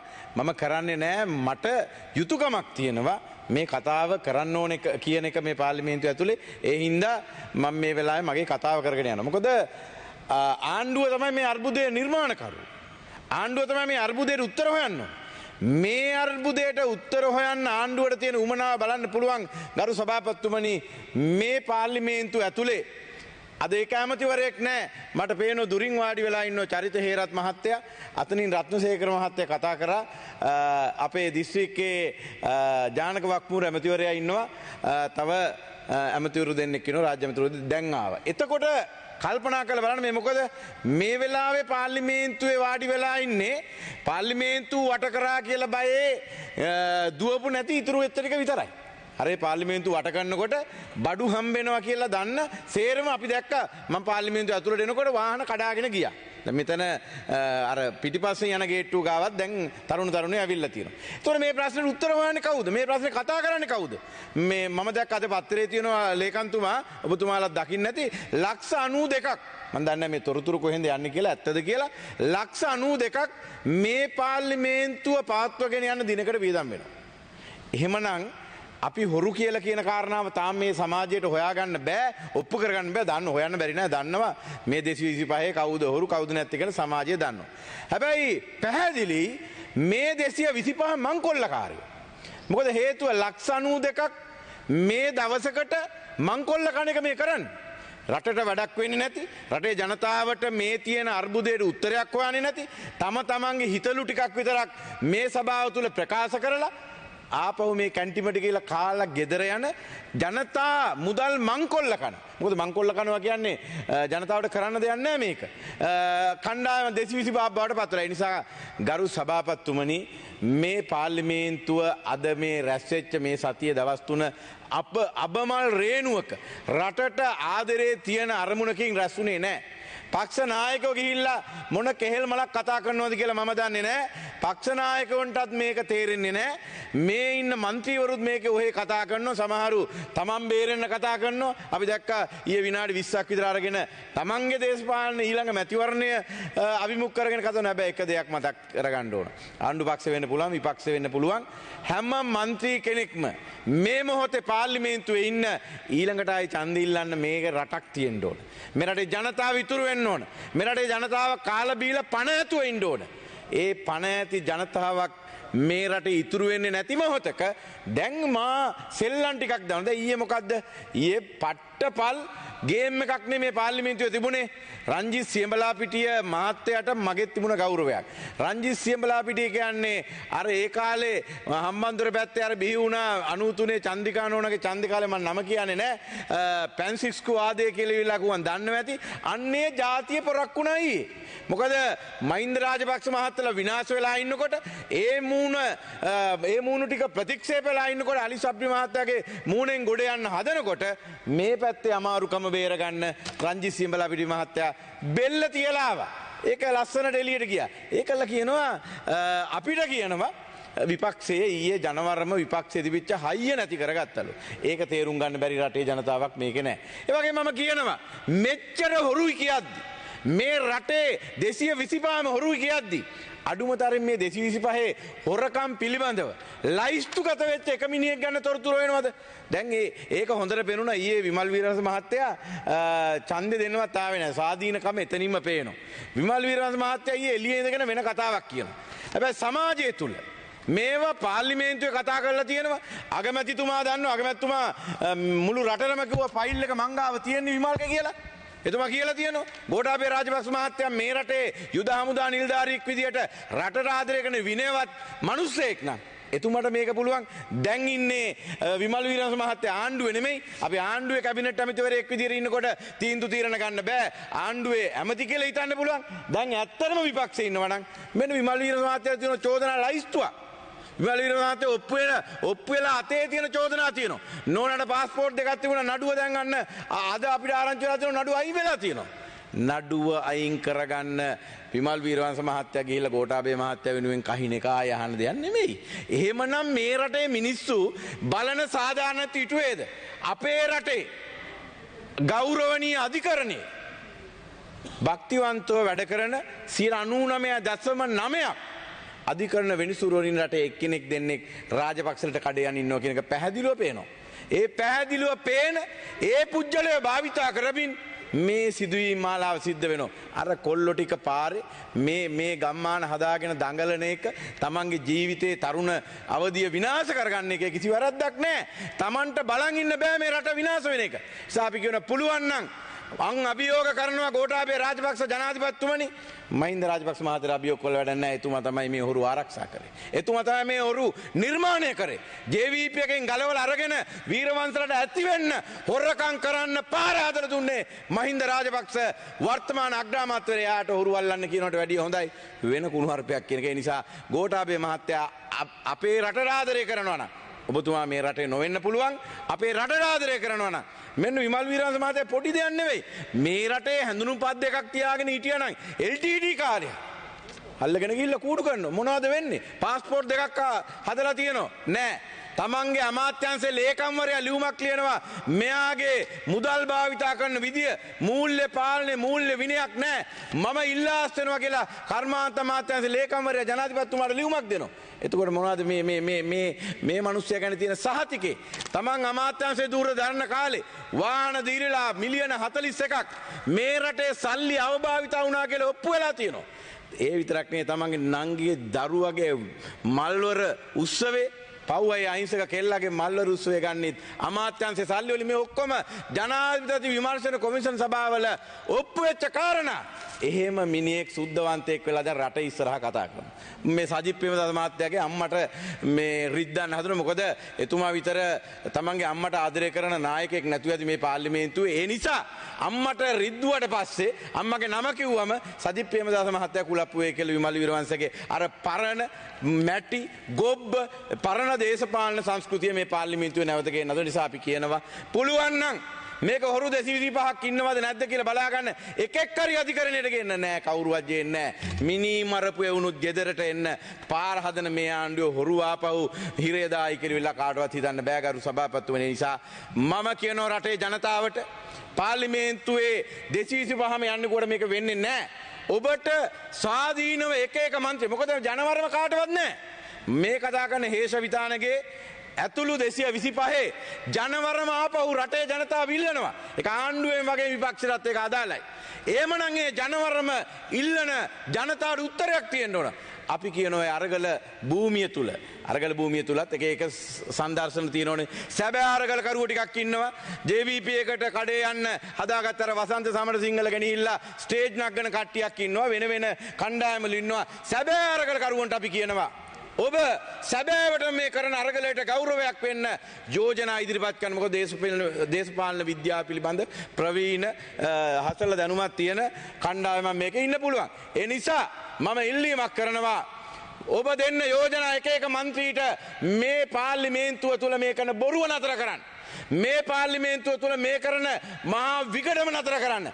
මේ පාර්ලිමේන්තුව තවදුරටත් වෙලාව කාලා දවස් ගණන් අර කියපු ලක්ෂ 92 ඒවා ඉවර කරගෙන යන එක නතර කරන්න යෝජනා ඉදිරිපත් කරන්න. එහෙම නැතුව මේ පාර්ලිමේන්තුවේ මොනම ආකාරයවත් මේ රටේ තියෙන ආර්ථික ප්‍රශ්නටවත් දේශපාලන ප්‍රශ්නට උත්තරයක් නැහැ. ඒක ඊයේ පෙන්නුවා. නියෝජ්‍ය කතානායක ධූරය පත් කරන ඒ ගේම් එකෙන් ඒක පෙන්නුවා. අද දයාසිරිලගේ රෙදි ගැලවිලා කතා කරගන්න විදියක් නැහැ. හෙට විමල් වීරවංශගේ මම ඕකට ආවේ නැත්නම් මම ඕකට දෙන්න බැරි ඉඳ කියලා. ඒ නිසා චරිත හේරත් මහත්තයා අද මේ රටට හොඳ පණිවිඩයක් දුන්නා. මං හිතන්නේ නෑ මාධ්‍ය චරිත හේරත් ගරු මන්ත්‍රීතුමනි ඔබතුමා කතා මාධ්‍ය කණිකල ඒක රිදෙනවා. මේ රටේ මාධ්‍යට ඒක රිදෙනවා. මොකද මේ ආණ්ඩුව මෝඩකමින් විනාශ කරගන්නවා තන නැති කරගන්නවා කියන එක ගහන්න මේ රටේ මාධ්‍ය කීයක් උත්සාහ කරයිද? එහෙමනම් අද ප්‍රධාන කතාව වෙන්න ඕන චරිත හේරත්ගේ කතාව. ආණ්ඩුව ඉඳගෙන මේ ආණ්ඩුව ඇනගන්න තැන ආණ්ඩුව විනාශ වෙන විදිය ආණ්ඩුවේ උද්දච්චකමත් එක්ක මේ රටේ ජනතාව නන්නත්තර වෙන විදිය ආණ්ඩුවේ മന്ത്രിවරයෙක් විදියට කොන්ද තියාගෙන කිව්වා. මෙන්න මේ විදියට හිතන මේ සැබෑවත් එක්ක ජීවත් වෙන මේ පිළිබඳ අඩුම ගානේ අවබෝධයක් දෙන. මොකද දේශපාලනඥයෝ නම් ඕන තරම් එවන්න පුළුවන් පාර්ලිමේන්තුවේ මේ මොකද්ද නීති හදන තැන නීති හදන්න ඕනේ නැහැ. හදන නීතිය කියව ගන්න මිනිස්සුවත් වෙන්න ඕනේ. මේ පුළුවන් වෙන්න ඕනේ. ඒක කියව ගන්නවත් බැරි මිනිස්සුන්ට මේක අදාළ වෙන්නේ නැහැ. අන්න එහෙම 10-15 දෙනෙක් සභාපතිතුමා අවසන් කරනවා. එහෙම 10-15 දෙනෙක් එකතු වෙලා මේ ප්‍රශ්නේ විසඳන්න ආරම්භ කරොත් රත්නසේකර මහත්තයා මම හිතනවා ගෞරවයෙන් එතන ඉන්නවා. මේ മന്ത്രിවරු 10 දෙනාට කොන්දක් තියෙනවා. අපිත් විපක්ෂයේ විදියට සූදානම්. දැන් මේ සභාපතිතුමා අවසන් කරන දැන් කියනවා සජිත් ප්‍රේමදාස ප්‍රේමදාසට ගන්නලු. සජිත් ප්‍රේමදාසට ගත්තා නම් මොකද වෙන්නේ කියන එක ඊයේ පේනෝ නේද? ආණ්ඩුව ගත්තා නම් ඊයේ වෙන්නේ කොහොමද? මේ කට්ටිය සතියක් යන්න දෙන්නේ නැහැ. සතියක් යන්න දෙන්නේ නැහැ. මේ කුපාඩි වැඩේම කරනවා. ඒ නිසා ගරු සභාපතිතුමනි මේක සත්භාවයෙන් විසඳ ගන්න ඕන නම් අපි කියනවා ජනාධිපතිතුමා මේ රට රාජ්‍ය කරන මිනිස්සුන් නම් කකුල පස්සට තියන්න. සුදුසු කෙනෙක් తాවකාලිකව ඔබත් කරන්න. අපි ආණ්ඩුව ගන්න ලේස්ති ඔබත් එක්ක එකතු වෙලා ඔබ කියන ඕන සාධාරණ වේදිකාවක ඉඳගෙන මේ ප්‍රශ්නෙට උත්තර හොයන්න ලේස්ති. එහෙම නැතුව ඔබේ පව් ටික ඔබ තවදුරටත් හොරකම් කරන්න ගත්තේ ලයිසන් එකේ කොටස්කරුවෝ කරන්න මේ සජව മന്ത്രിවරුන්ට ආරාධනා කරන්නත් එපා. ඒකට සූදානම් වෙන්නේ නැහැ කියමින් මගේ කතාව අවසන්. Thank you. Honorable Jagat Pushpakumara, you have 20 minutes. ගරු මුලාසනාරුඩ අපේ කාර්ය සභා සභාපතිතුමනි මම මුලින්ම ස්තුතිවන්ත වෙනවා අලි සබ්රි ගරු මුදල් අමාත්‍යතුමා රට තුළ මූල්‍ය තත්ත්වය පිළිබඳ වාර්තාවක් ඉදිරිපත් කළා. ඒ තත්ත්වය හා පුරෝකථනයන් පිළිබඳ මේට පෙර ඉදිරිපත් කරා නම් තවදුරටත් ඒ සඳහා එන තත්ත්වයට අනුවර්තනය වීමට ඉඩකඩ තිබුණා. අර මල්ලසේකර ඩික්ෂනරියේ ඩොලර් එක කියන එක ගැන ඒ තේරුම කියලා තියෙන්නේ රුපියල් 5ක් වටිනා මුදල් ලේඛකයක් කියන එක. අද වෙනකොට ඒක රුපියල් ඩොලර් එකක් 370ව ඉක්මා ගිහිල්ලා තියෙනවා. දීර්ඝ කාලයක් තිස්සේ මේ සියලුම ආණ්ඩු කරපු පක්ෂ අපිත් ඇතුළුව සියල්ලම ගත්ත වැරදි තීන්දුව වල ප්‍රතිඵල අද අපේ සියලු දෙනාටම රටටම ජාතියටම භුක්ති විඳින්න සිද්ධ වෙලා තියෙනවා. මම විශේෂයෙන් මේ සම්බන්ධව කතා කරන්නේ ඒ තත්ත්වය අපි දැන් කතා කර ඉඳලා වැඩක් නැහැ. ගිය දේ ගියා. දැන් මේ සඳහා අපි නිවැරදි තැනකට එන වැඩපිළිවෙලක් සකස් කළ යුතුයි කියන එක මම විශේෂයෙන් මේ ගරු සභාවට මතක් කරනවා. ඉදිරියට මුහුණ දෙන වැඩපිළිවෙලක් හදන්න ඕන. ඒ සඳහා මහා නායක සාමින් වහන්සේලා යෝජනාවලියක් ඉදිරිපත් කරා. ලංකාවේ නීතිඥ සංගමය යෝජනාවලියක් ඉදිරිපත් කරා. මේ රටේ වෘත්තික වේදීන්ගේ සංවිධානය අපි ගිහිල්ලා පෞද්ගලික හමු වුණා. ඒ අය විශේෂ යෝජනාවලියක් ඉදිරිපත් කරා. ශ්‍රී ලංකා නිදහස් පක්ෂය අපි ස්වාධීන කණ්ඩායමක් හැටියට අද මේ පැත්තට ඇවිල්ලා ඉඳගෙන ඉන්නවා. මේ සඳහා වැඩපිළිවෙලක් අපි යෝජනා කරා මීට මාස ගානකට මාස එකමාරක දෙකකට පෙර. මේ දක්වා කිසිදු පියවරක් අරගෙන නැහැ. මේ ගැන අපි අතිගරු ජනාධිපතිතුමාට කරුණු ඉදිරිපත් කරා. රජයට කරුණු ඉදිරිපත් කරා. මේ ගැන කිසිම අහුම්කන් දීමක් සිදු කරේ නැති බව කනගාටුවෙන් හරි අපි ප්‍රකාශ කරන්න ඕන. ස්වාධීන කණ්ඩායමක් හැටියට අපි ඉදිරිපත් වෙලා කටයුතු කරනකොට මේ රටේ මුළු මහත් ජනතාවට අපි මතක් කරන්න ඕන මේ වෙලාවේ අපිට ඡන්දයකට යන්න හැකියාවක් නැහැ. ඡන්ද පත්‍රිකාව ගන්න ගහන්න අද කඩදාසි ටික නැත්තම් ඡන්ද පෙට්ටි ටික ප්‍රවාහනය කරන්න අද ඒ ටික අරන් යන්න ඩීසල් ටික නැත්තම් එහෙම නැත්තම් ඡන්ද ටික ගණන් කරන්න අවශ්‍ය විදුලිය නැත්තම් ඒ ඡන්ද මධ්‍යස්ථානයේ ගණන් කරනකොට ජෙනරේටර් වලට ඩීසල් ටික නැත්තම් මේ වෙලාවේ ඒ වගේ තත්ත්වයකට මුහුණ දෙන්න හැකියාවක් තියනවාද කියන එක අපි කල්පනා කරලා බලන්න ඕන. අද වෙනකොට රටේ ඩොලර් නැහැ. ඒ වගේම අද රුපියල් වලින් ගත්තත් දැඩි මූල්‍ය අර්බුදයකට ලක් වෙලා තියෙනවා. මේ සියල්ලම මේ යථාර්ථවාදීව තේරුම් ගන්න නැතුව අපිට කටයුතු කරන්න බෑ. අද මොකද මම මේ නොකිය කියන්නේ? රට බංකොලොත් දිලා ඉවරයි. අපි හැමදාම දැන් අපි මොකද්ද ඉන්ධන ටික ඉන්දියන් ක්‍රෙඩිට් ලයින් එකෙන් ගේනවා. ඉන්දියාව තව ටිකක් කියලා කිව්වොත් අපි දෙන්නේ නැහැ කිව්වොත් අපිට තෙල් නැහැ තව දුරටත්. අපිට ලයිට් කපන්න වෙයි. පාකිස්තානේ පැය 18 නැහැ පැය 24ම අකණ්ඩව අපිට ලයිට් කපන්න වෙයි. මේ තත්ත්වය අපි කවුරුත් තේරුම් ගන්න ඕන. ඒ නිසා මේවට විසඳුම් හොයන වැඩ පිළිවෙලකට අපි යන්න ඕන. අපි යෝජනා කරේ පළවෙනි පියවර හැටියට සීමිත කාලයකට තාවකාලික කළ හැකියන්නේ මොකද්ද? පාර්ලිමේන්තුව තුළ වර්තමානයේ නියෝජනය කරන සියලුම පක්ෂයන්ගේ නායකත්වයේ විධායක හරි මොකක් හරි නමක් ඇත්ත ඕන නමක් දාගමු. අපි සියලු දෙනා වැඩපිළිවෙලක් හදමු. අපි මේ ඊළඟ ඡන්දේ දිනන්නේ කොහොමද? ඊළඟට කොහොමද කටයුතු කරන්නේ? අපි කොහොමද ආණ්ඩුවක් ගන්නෙ? මොක ආණ්ඩුව ගත්තත් කවුරු ආණ්ඩුව ගත්තත් තව මාස දෙකක් යනකොට මම කියන්න කැමති මිනිස්සුන්ට කන්න නැතුව මැරෙනවා. මිනිස්සුන්ට බෙහෙත් නැතුව මැරෙනවා. මේවා ගැන දැන් හරි කල්පනා කරලා කටයුතු කරන්න වෙයි. ඒ නිසා අපි මේ තත්ත්වයේ తాවකාලිකව ගිහිල්ලා අපි වැඩපිළිවෙලක් හදලා අපි යමු ඡන්දයකට. මහජනයේ මතය උරයා ගන්න. අද ජනතා විමුක්ති පෙරමුණේ ජාතික මොකද බලවේගය කියන්නේ අපි අනුග ජනතාවගේ මතය ගහන්න. අද සජිප කියනවා ජනතාවගේ මතය අහන්න. මතය අහන්න මේක සුදුසු වෙලා මතය අහන්න කැමති. අපිත් අහන්න කැමති. අපිත් කැමති. අපි ජනතාව තුළට යන්න කැමති. අපි ජනතාවගේ හැංගිලා නැහැ. අපි අදත් පන්සලේ නායක හාමුදුරු කෙනෙක් අපවත් වුණාම ආදාහන උත්සවයට යනවනම් ගමේ මල ගෙදරට අපිට යන්න තාමත් හොඳ තියෙනවා. අපි හැංගෙන જાතිය නෙවෙයි. ඒ නිසා අපි කියන්නේ මේකට වැඩපිළිවෙලක් තියෙන්න ඕන. මේ සඳහා මේ වැඩපිළිවෙලක් යෝජනා කරනකොට අපි අගමැතිතුමාට ආදරේ පෞද්ගලික මහින්ද රාජපක්ෂ මැතිතුමාට.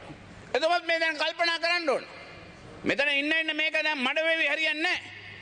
එතකොට මේක කරනකොට බාර ගන්න කෙනෙක්ට බාර ගන්න මම ඉල්ලා අස්සෙන්න. කරුණා කරලා මේක බාරගෙන කටයුතු කරන්න. මම වරුදු ගානක් මේ රටේ නායකයෙක් මහරජාණෝ කියලා කිව්වේ යුද්ධය නිම් කරා. ඒ ගෞරව ජනතාව දැක්කුවා. හැබැයි වර්තමානයේ ඇති තත්ත්වෙනකොට දුමට වෙනත් අන්වර්ථ නාමයන් භාවිතා කරන්න අද කටයුතු කරලා තියෙනවා. ඒ නිසා ඒ ගෞරවය නැති කරගන්න එපා කියන එක විශේෂයෙන් මතක් කරන්න ඕන. ඒ නිසා එතුමා ඊට පස්සේ අන්තර්වාර කෙටි කාලින රජයකට සියලුම පක්ෂ ඒ සඳහා පූර්ණ කැපවීමක් කරන බවට මේ පාර්ලිමේන්තුව ප්‍රතිඥා දෙන්න ඕන. සජබේ නායක හැමදාම මේ පාර්ලිමේන්තුවේ උදේට පැය දෙකක් විතර මේ කාලය විනාශ කරනවා. සජබ විපක්ෂ නායකලා පැය දෙකක් විතර කාලය අරගෙන විනාශ කරලා මේ බහුබූත දොඩවනවා. මේ පාර්ලිමේන්තුවේ අහිංසක මිනිස්සුගේ සල්ලි මේ දෙඩවිල්ල නතර කරලා කියන්න ඕන తాවකාලික අන්තර්වාර පාලනයකට ගිහිල්ලා මේ රට අඩු ගන්න කෙටි කාලයකදී මේ ප්‍රශ්න විසඳීම සඳහා ඒ සඳහා කටයුතු කරනවා කියලා එතුමා ප්‍රතිඥා දෙන්න ඕන. ජාතික ජනතා බලවේගයේ අනුර කුමාර දිසානායක මහත්මයාත් මේ සඳහා පැහැදිලි ප්‍රකාශයක් කරන්න ඕන. මේ ගත පියවර සම්බන්ධව. එහාට මෙහාට ඇකිල්ල දික් කළ කටයුතු කරන්න බෑ. රාජ්‍ය පැත්තෙන් අග්‍රාමාත්‍යතුමායි ගැන ප්‍රකාශයක් කරන්න ඕන. අනෙත් සියලුම පක්ෂයන් සම්බන්ධයෙන් මහත්මයා තුළ අනෙත් සියලුම පක්ෂවලත් මේ කරන්න ඕන. මේක එක තැනකට ගෙන්න ඕන. මේක ගෙන්න නැතුව හැමදාම මේ රටේ දවසකට රුපියල් ලක්ෂ 85ක් 90ක් විනාශ කරලා මේ පාර්ලිමේන්තුව රැස්වලා තේරුමක් නැහැ. ඒ නිසා මේ හොරගල් හැඳීම දැන් වහාම නතර කරන්න ඕන. දැන් ඊයේ සිදුවීම අපි කතා කරනවා. ඊයේ සිදුවීම මොකද උනේ? උදේ 10 වෙනි දෙක් සජිබ කිව්වේ මොකද්ද? රංජිත් සියපලවිඩි මහත්මයා යෝජනා කරනකොට ඒක නිමල් සිරිපාල සිල්ල මැතිතුමා යෝජනා කරන්නම් රාජිත් සේනාරත්න මහත්තයා ස්ථිර කරන්නම් කියලා කිව්වා. හැබැයි මෙතන රාජ්‍ය පැත්තක කුපාඩි වැඩක් කරා. ඒකත් කියන්න ඕන. රාජ්‍ය පැත්තක කුපාඩි වැඩක් කරා. ඒ සියල්ල ඉන්නකොට එතනින් නැගිටලා කිව්වා අපි සහාය දෙනවා කියලා. මේ රටේ මොකද්ද කිව්වේ? මේ රාජ්‍යයත් එක්ක එකතු වෙලා ඔක්කොම එකතු වෙලා මේක මේ රාජ්‍යයත් එක්ක ඔක්කොම එකතු වෙලා මේක මෙන්න පුට්ටුණයි කියන වගේ රටට මතයක් ප්‍රකාශ කරන්න. එහෙම දෙයක් වෙලා නැහැ.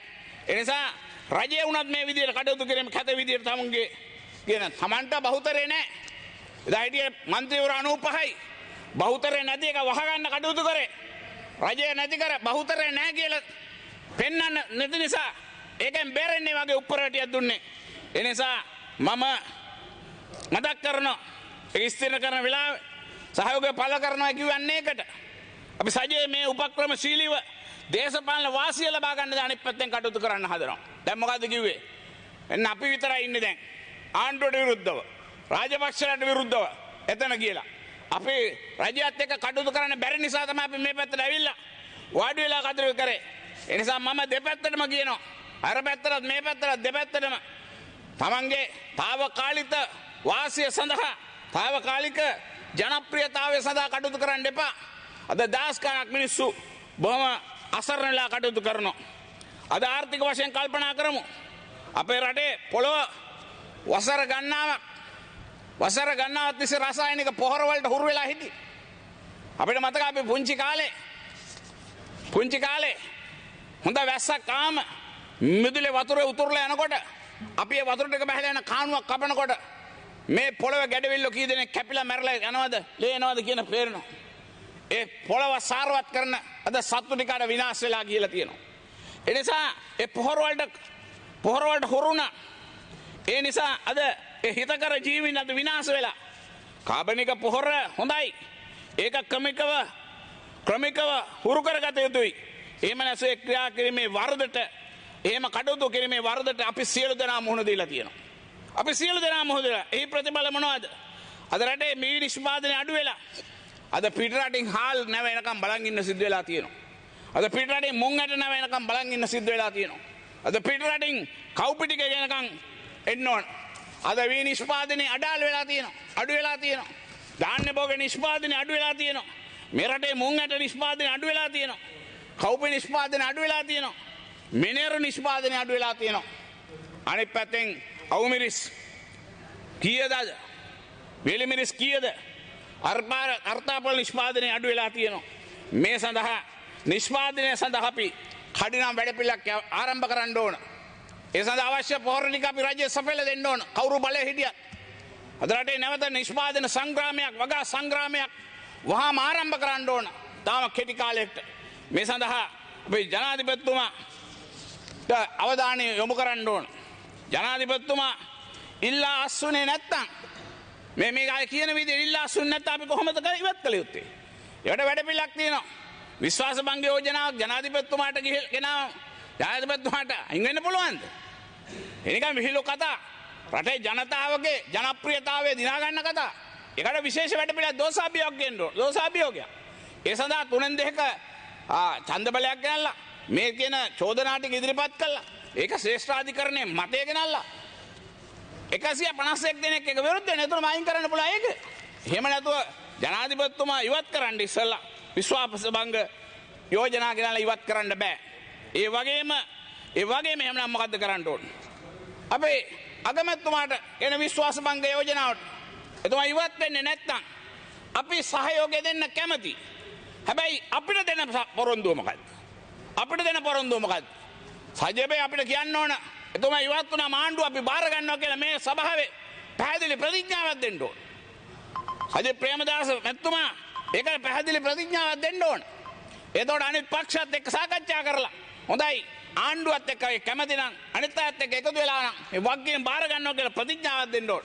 ඒ නිසා රටේ ජනතාවගේ ඒ ජනමතය සඳහා මේ తాවකාලික ජනප්‍රියතාවය සඳහා කටයුතු කරන්නේ නැතුව මේවට සහාය ඉල්ලලා අපි නිකන් ගූල් වල දාන්න ලෑස්ති වෙන්න එපා. අපි විශ්වාස භංග යෝජනාවට ඡන්දය දෙනවා. හැබැයි ඡන්දය දෙන්න නම් මේ විශ්වාස භංග ඉදිරිපත් කරපු මිනිස්සු මේ മന്ത്രിවරු කරුණාකර රටට හෙළි කරන්න ඕන. අපි ඒ ඉවත් වීමෙන් පස්සේ ඒ වගකීම රටේ ජනතාවගේ වගකීම බාර ගන්නවයි කියලා ප්‍රතිඥාවක් දෙන්න නැතුව අපි මේ උගුල් වලට හවු කරන්න ලෑස්ති කරන්න එපයි කියන එක මම බොහොම වගකීමෙන් මේ අවස්ථාවේ කියනවා. ඒ නිසා ඒ සදා එකඟතාවයක් තියෙන්න ඕන. රජය සඳහා එකට අපි මැතිවරණ ගියා. මැතිවරණ ජයග්‍රහණය පස්සේ අපි නිකම්ම වුණා. අපි නිකම්ම වුණා. අපි දන්නවා අද පුත්තලම දිස්ත්‍රික්කය ගත්තම මේ ජනතා නියෝජිතය බොහොම කලකිරීමෙන් ඉන්නේ ඇයි කියන එක. අපි දන්නවා කුරුණෑගල දිස්ත්‍රික්කය ගත්තම ආණ්ඩු පක්ෂයේ වැඩිපුර ජනතා නියෝජිතයෝ කලකිරීමෙන් ඇයි කියන එක. කළුතර දිස්ත්‍රික්කය ගත්තම ජනතා නියෝජිතය ආණ්ඩුවත් එක්ක ඉන්න අය කලකිරීමෙන් ඉන්නේ ඇයි කියන එක. මහනුවර දිස්ත්‍රික්කය ගත්තම ජනතා නියෝජිත ආණ්ඩුවත් එක්ක කලකිරීමෙන් ඉන්නේ ඇයි කියන එක. මොණරාගල දිස්ත්‍රික්කයේ විජිත අපේ බේරුකට ඇමතුමා ඉන්නවා. එතුමා හෘද සාක්ෂියෙන් ඇහුවොත් ඇයි කලකිරීමෙන් ඉන්නේ කියන එක එතුමා හෘද සාක්ෂි කියයි. නමුත් රජයේ නියෝජිතයෙක් හැටියට එතුමාට ප්‍රකාශ කරන්න බෑ. මේ සමහර පත් කරගන්න දිස්ත්‍රික් නායකයෝ අනේ සියල්ලම යට කරලා තමයි ලොක්කා මට ඕන විදිහට හිරපල්ලා බැරනම් ඵලයල්ලා යන න්‍යායෙන් කටයුතු කරනවා. අද ආණ්ඩුවට මේ තත්ත්වයට අනුපාඩ බයින්ඩ එන ප්‍රධාන හේතුව ඒක. මේ යථාර්ථය රජය අවබෝධ කරගන්න ඕන. මේ යථාර්ථය ජනාධිපතිතුමා අවබෝධ කරගන්න ඕන. මේ යථාර්ථය අගමැතිතුමා අවබෝධ කරගන්න ඕන. ඒ නිසා එක්කෙනෙකුට දෙන්නෙකුට උවමනා විදියට නිලධාරීන් හසුරවන්න, එක්කෙනෙකුට දෙන්නෙකුට ඕන විදියට ආරක්ෂකයන්ව හසුරවන්න කටයුතු කිරීමේ ප්‍රතිඵල අද භුක්ති විඳින්න වෙලා තියෙනවා. ජයගල්ල දිස්ත්‍රික්කයේ තරුණයෙක් මිය ගියා. ඊට දින 5කට ඉස්සෙල්ලා මම ජනාධිපතිතුමාට කිව්වා සාකච්ඡාවේදී පොලිස්පතිතුමාට විනය ආරක්ෂා කරන්න වගකීම දෙන්න. තුමාට බලපෑම් කරන්න දෙන්න එපා. විනයානුකූලව හැසිරෙන්නේ නැති මිනිස්සුන්ට ඒක හසුරවන්න පොලිස්පතිවරයා පඹයක් කරලා තිබුණේ. ජ්‍යෙෂ්ඨ පොලිස් අධිකාරිවරයා සම්බන්ධ විවිධ චෝදනා ආවා. ගරු තාරක බාලසූරිය ඇමතුමා දන්නවා ඇති. මේක ඇත්ත අපි කතා කරමු. ඒ ජ්‍යෙෂ්ඨ පොලිස් අධිකාරිවරයා අපිට තොරතුරු ලැබුණ තුමා දවල් 2 වෙනකොට හොඳටම බීලා ඉන්නවායි කියන එක. මේක තමයි ඇත්ත. මේක තමයි යථාර්ථය. අද ඒක පොලිසිය විනයක් නැතු වුණා. එහෙම හැසිරෙන පුද්ගලගේ ක්‍රියාදාමයේ ප්‍රතිඵලය අද ඒ අභාග්‍ය සම්ප ඉරණමට ඒ අපහසයට රජයට අපවාදයට ලක් වෙන්න සිදු වුණා. ඒ නිසා අපි සියලු දෙනාම මතක් කරන්න ඕන. අද විනයක් නැතුව මම මුලින් කිව්වා වගේ ඔබතුමා මගේ නම කියපු නිසා මුලස් අරුඩ මන්ත්‍රීතුමනි මේ පොලිසියට නිලධාරීතුමා බීලා හිටියද නැද්ද කියලා මම දන්නේ නැහැ. ඒ වගේම මම හිතන්නේ මේ සභාවෙත් ඔබතුමා හරියට දන්නේ නැත්නම් වගකීමෙන් ප්‍රකාශයක් කරන එක බොහොම හොඳයි. හරි. මම වගකීමෙන් කරුණු කියන්නේ ඔබතුමාට තොරතුරු ලැබෙන්නේ නැtei කියලා මම විශ්වාස කරනවා කියලා මම කිව්වේ. ලැබුණේ නැත්නම් ඔබතුමා ලැබුණේ නැහැ කියන්නේ. Honorable Minister. එතුමා වගකීමෙන් කියනවා නම් කොහොමද එතුමා දැනගත්තේ කියන එකත් ප්‍රකාශ කරොත් බොහොම හොඳයි මිස්ටර්. මම දන්නා පොලිස් නිලධාරීන් සියලු දෙනාම ඕක ඔබතුමාට ගයගල්ල ඉඳලා ඔබතුමාට ඕක ඇහෙන්න දැනෙන්නේ නැත්නම් මොනරාගල ඉන්න මට ඒ හිටපු SSB වරයා දෙකෙන් පස්සේ හොඳටම බීපත් හැසිරෙනවා කියලා ඔබතුමාට මේක දැනෙන්නේ නැත්නම් තේරෙන්නේ නැත්නම් ඔබතුමා ඇමතිවරයෙක්ද කියන එක මට ලැජ්ජාවක් තියෙන කතා කරා. හරි. මට ඒක ගැන කතා කරන්න මට ඊට වඩා කාලය දෙන්න බෑ ඇමතිතුමා. Honorable Minister, we can't go for a debate on this. You're going to be speaking next on this. You're going to be actually... Honorable Minister, you are a speaker in this debate today. Honorable Minister, you can clarify in your time because you have been allocated time.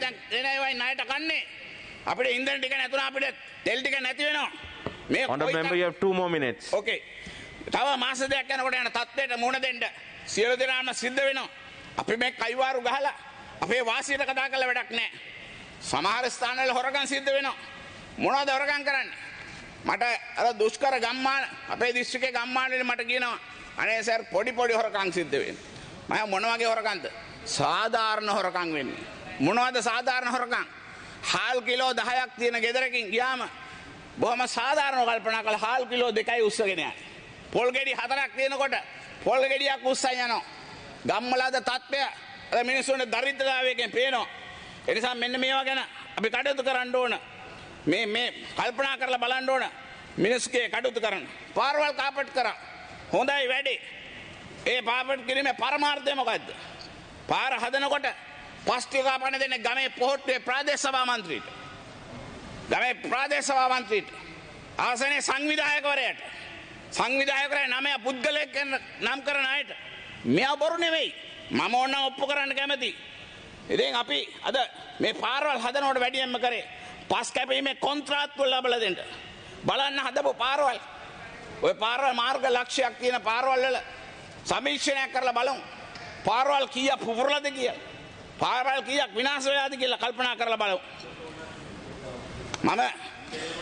මම විශේෂයෙන්ම මේ මතක් කරන කාර්යවල එක්ක බලනකොට අද බිත්තරයක් කීයද? අද බිත්තරයක් රුපියල් 30යි 35යි. මොකද්ද හේතුව? අද ඒ සඳහා බඩේරුගු නැහැ. මොණරාගල දිස්ත්‍රික්කයේ කොටියාගල පැත්තේ අක්කර 100 හමාර අක්කර 50000 60000 බඩේරුගු වගා කරන මිනිස්සුන්ට අද යූරියා ටික නැහැ. අනිත් පැත්තෙන් ඒ ඉඩම් වල වගා කර මිනිස්සු එළියට දැම්මා. ඒවට හොයලා බලලා කටයුතු කරන්න මිනිහෙක් නැහැ. ඒ නිසා අද අනිත් පැත්තෙන් බඩේරුගු නිෂ්පාදනය අඩු වෙලා අද බඩේරුගු රටින් ගේන්න එනවා. ඒ සඳහා සල්ලි යන්නේ ඩොලර් වලින්. මේ රටේ නිෂ්පාදනය කරගන්න පුළුවන් දේවල් ටික අද නැති කරගත්තා. ඒවා තමයි අපිට භුක්ති විඳින්න වෙලා තියෙන්නේ. පැල්වත්ත සීනි සමාගම අපි ජනාධිපතිතුමාට ස්තුතිවන්ත වෙනවා. එතුමා ප්‍රතිපත්තිය තීරණයක් ගත්තා පිටරටින් ආනයනය කරන එතනෝල් ඒ ආනයනය නතර කරන්න. ඒ ප්‍රතිඵලයක් හැටියට එතනෝල් වල මිල වැඩි කරගන්න හැකියාව ලැබුණා. ලංකා සීනි සමාගමේ පැල්වත් ඒකකේ ලංකා සීනි සමාගමේ හිඟුරාන ඒකකේ සෙවණගල ඒකකේ ඒ නිෂ්පාදනය ආම ඒ ලාභ හැටියට බැන්නා 290 එතනෝල් ලීටරය 550ට වික්කා. ඒක ලාභ පෙන්නන ගමන් අනිත් පැත්තෙන් හොරකම් හිටගෙන හොරකම් කරේ බරපතල අත්යේ වංචා සිද්ධ වෙනවා. ඒකයි නිෂ්පාදනය කරන උග්ගවියට මිලක් හරියට හම්බෙන්නේ නැහැ. හැබැයි ඇතුලේ ඉන්නේ හොරු ටික ඒගොල්ලෝ හොරකම් කරනවා. ඒ විනාශය කරා ආයතන ගෙනියනවා. Honorable member, please wind up. Give me 1 minute. මේ සඳහා අපි අවස්ථා කීපයකින්ම කරුණු ඉදිරිපත් කරා. මම ජනාධිපතිතුමාට කිව්වා මම මේ සම්බන්ධව ඒ හිටපු විෂය බාර ඇමතුමාට කිව්වා ඒ පැල්වත්ත සීනි එකකේ ඉන්න ප්‍රධාන මෙහෙයුම් නිලධාරිවරයෙක් එතුමා යහපාලන රාජ්‍ය කාලේ කොතනද හිටියේ ITN එකේ සභාපතිතුමියක් පත් කරා ඒ කාලේ ඒ සභාපතිතුමිය ගෙනාව අලුවේ කළමනාකාරු හැටියට කෝප් කමිටුවේ සභාපතිතුමා දන්නවා වැරදි විදියට ගෙනල්ලා කටයුතු කරා. හැබැයි ආණ්ඩුව මාරු වෙන ටයි එකත් මාරු කරගෙන ඇවිල්ලා අද මෙහෙයුම් නිලධාරියට කටයුතු කරනවා. ඒ පළාතේ ආයතන දෙන ගස් ටික කපනවා. Please wind up. Okay. මේ ගස් ටික කපනවා විනාශ කරනවා. මේ විනාශකරයක් කරගෙන එනවා. අහිංසක මිනිස්සුන්ට උක්මිල වැඩි කරන්න බෑ. මුන්ගේ නාස්තිය දූෂණය. Honorable member, please. හොඳටම කරමින් මේක විනාශය කරගෙන යනවා. ඒ නිසා මේක අවධානය යොමු කරන්න කියලා ඉල්ලා සිටිමින් අවසාන වශයෙන් මම කියනවා අපේ සජබේ නායකතුමාටත් මම කියනවා ජාතික ජනබලවේගයේ නායකතුමාටත් මම කියනවා අනේ සියලුම පක්ෂේ නායකයන්ටත් මම කියනවා ආණ්ඩුවේ අගමැතිතුමා ඇතුළු සියලු දෙනාටත් කියනවා මේ සියලු දෙනා එක තැනකට ඇවිල්ලා මේ රටේ විනාශය කරා යනවා. ඒ නිසා තව මාස දෙකකින් අපිට කන්න නැති වෙනවා. තව දෙක තෙල් නැතිලා විනාශ වෙලා යනවා. සියලු දෙනා එකතු වෙලා తాවකාලිකව මේ තත්ත්වය පහවනතුරු යමාර්ථික ශක්තිමත් කරන වැඩ පිළිවෙලට යන්න සියලු දෙනා සාකච්ඡා කරලා සූදානම් වෙන්න. එහෙම නැත්නම් මේ සභාව පිරස්සෙලා වැඩක් නැහැ කියලා මතක් කරමින් මම නිහඬ වෙනවා. බොහොම ස්තුතියි. Honorable Gajendra Kumar Ponnambalam, you have 20 minutes. Order, please. Honorable Hesha Vithanagate to the chair.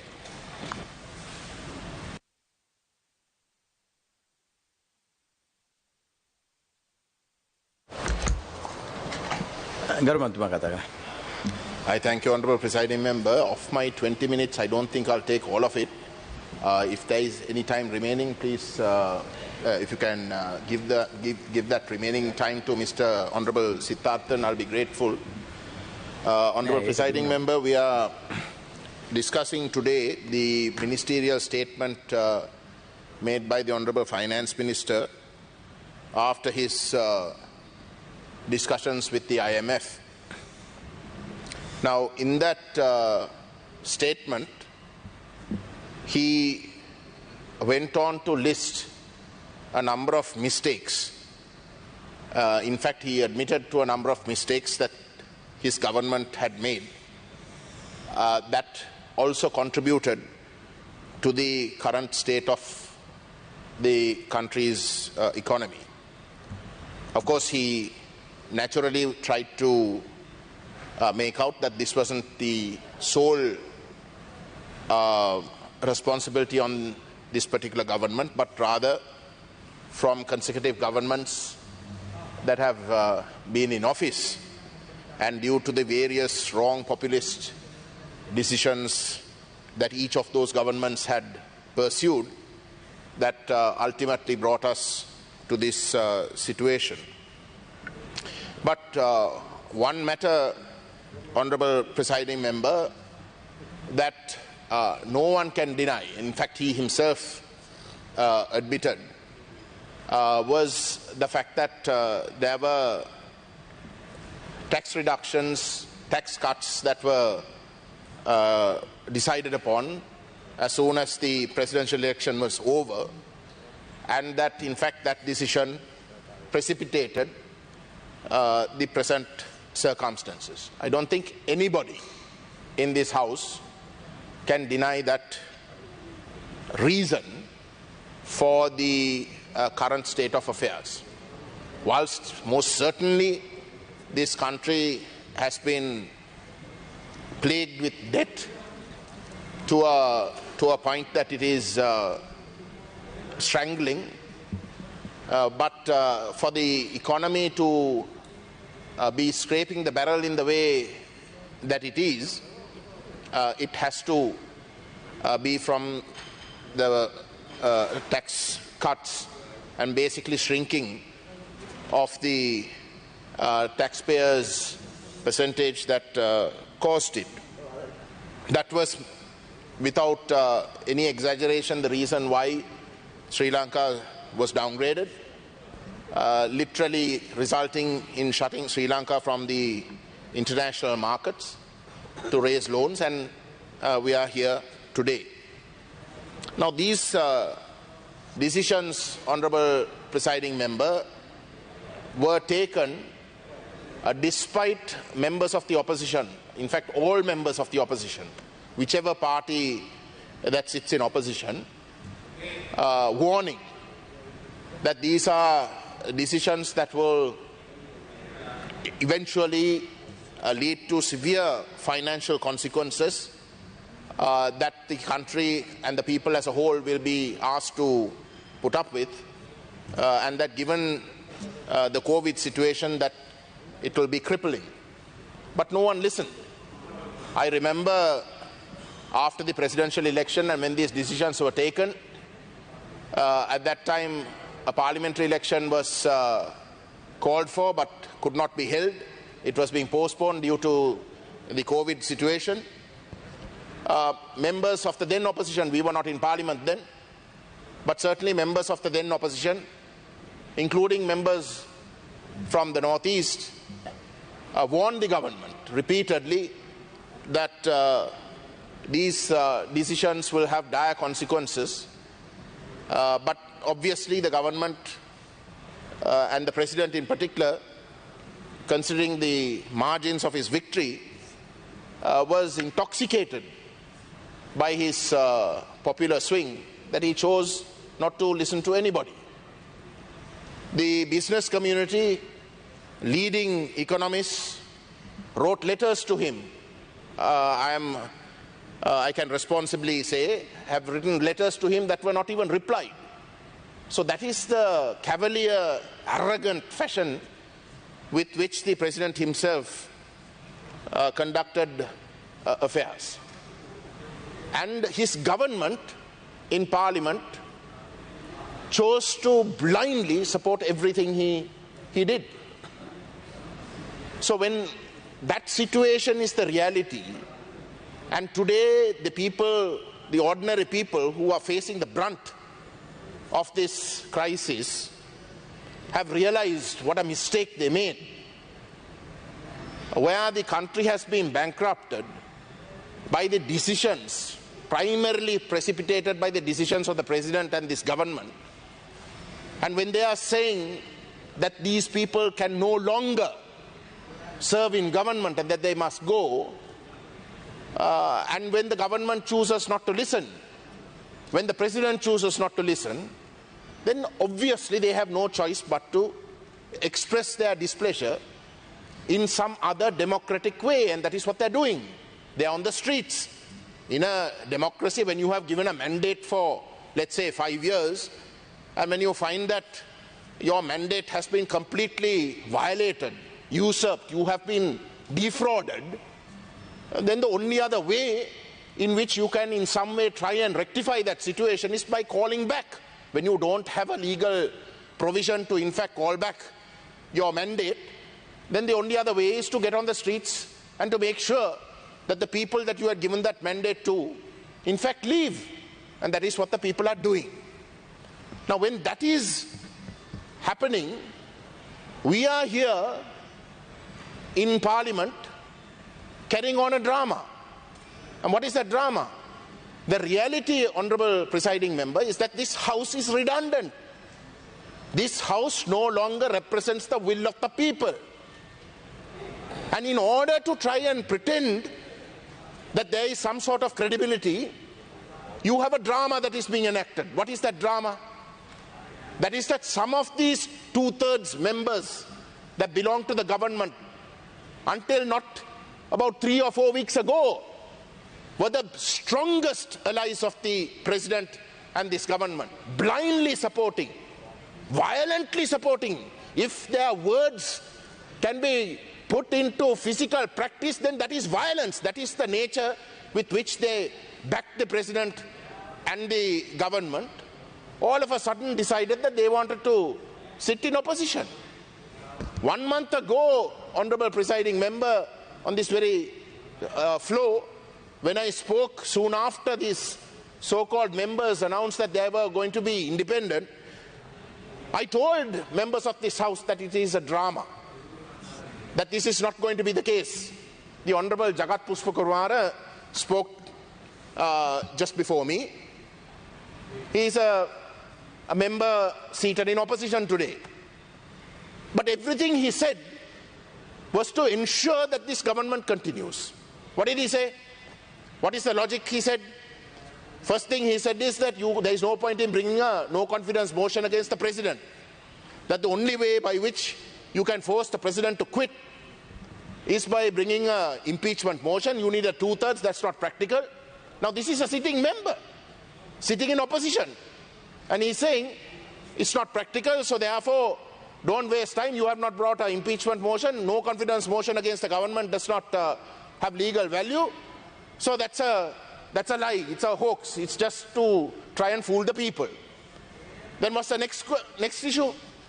Well, if you can bring a no confidence motion that can succeed and that will have legal consequence, it is a no confidence motion against the government. What is he saying for that? Oh, you bring the no confidence motion against the government, but we can't accept it now. The SJB has to tell us what their second plan is. What are they going to do after that?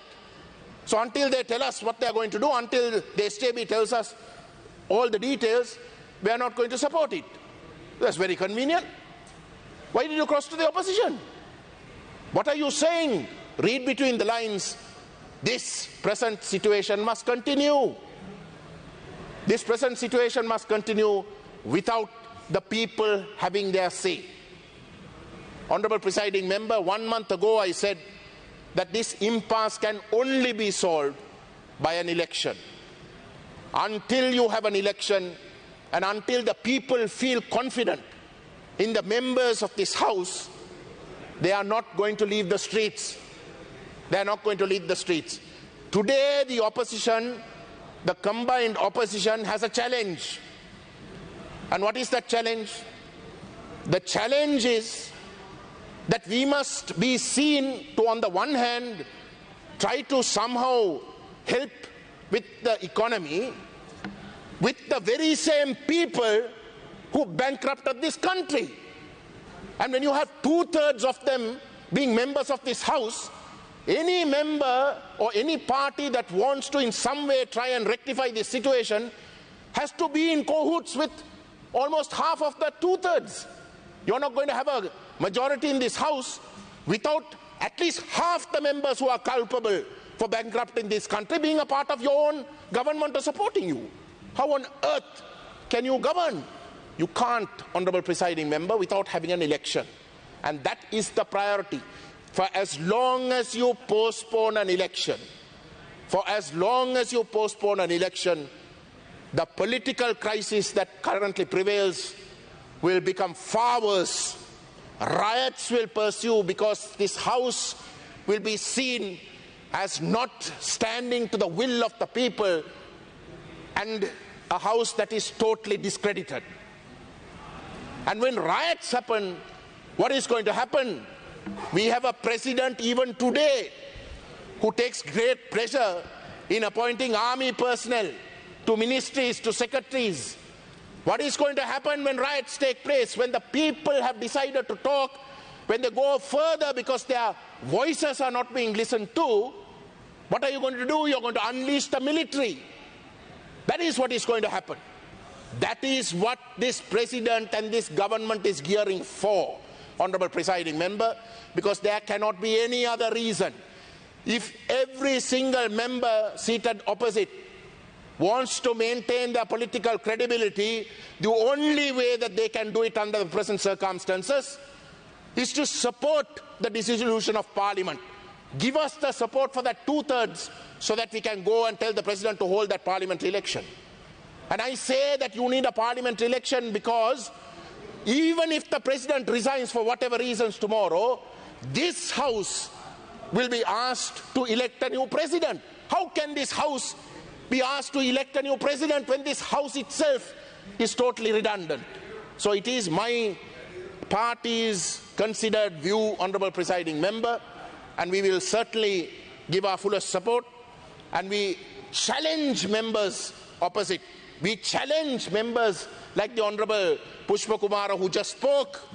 If they are credible, let us bring a motion to dissolve Parliament and let us raise that 2/3. Let us raise that 2/3. And if you can do that, you can also impeach. You can also impeach. If you don't do that, all those who do not support that will be held culpable. Will be held culpable, and they will be held accountable.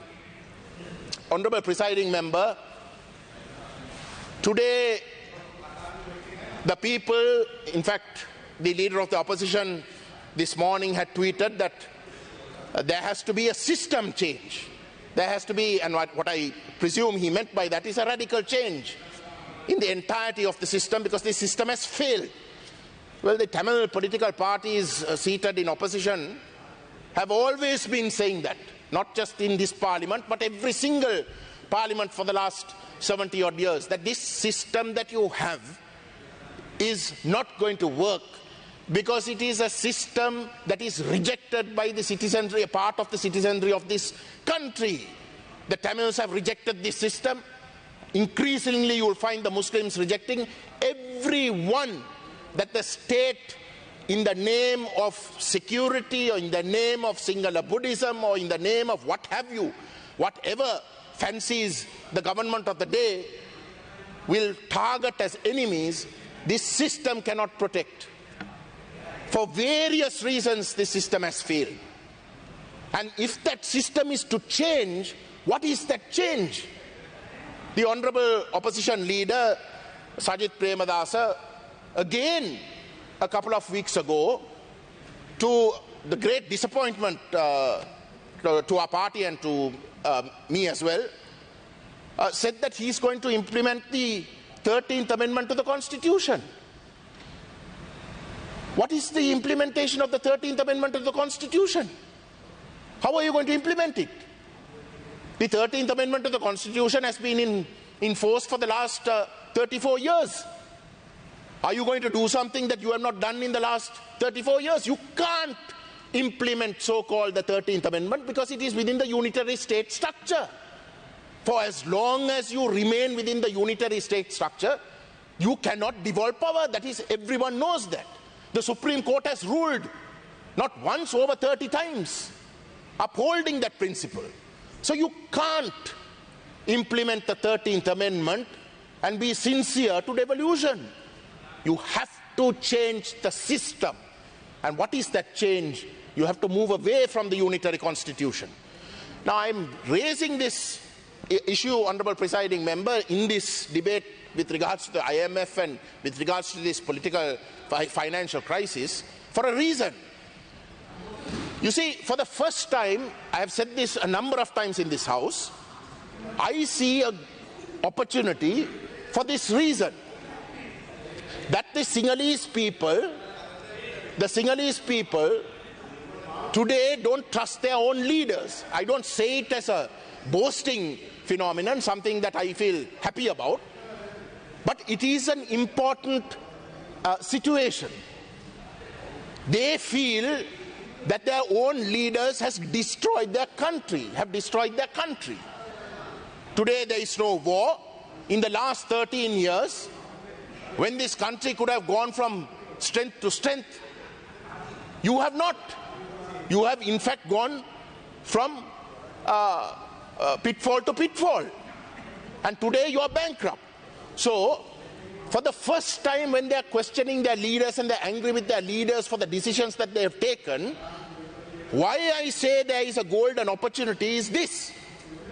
We are asking the ordinary Sinhalese people to then just think if their own leaders have brought them to this level, have lied to them and destroyed this country in the way they have in front of their own eyes, just imagine what they have been telling about the Tamils.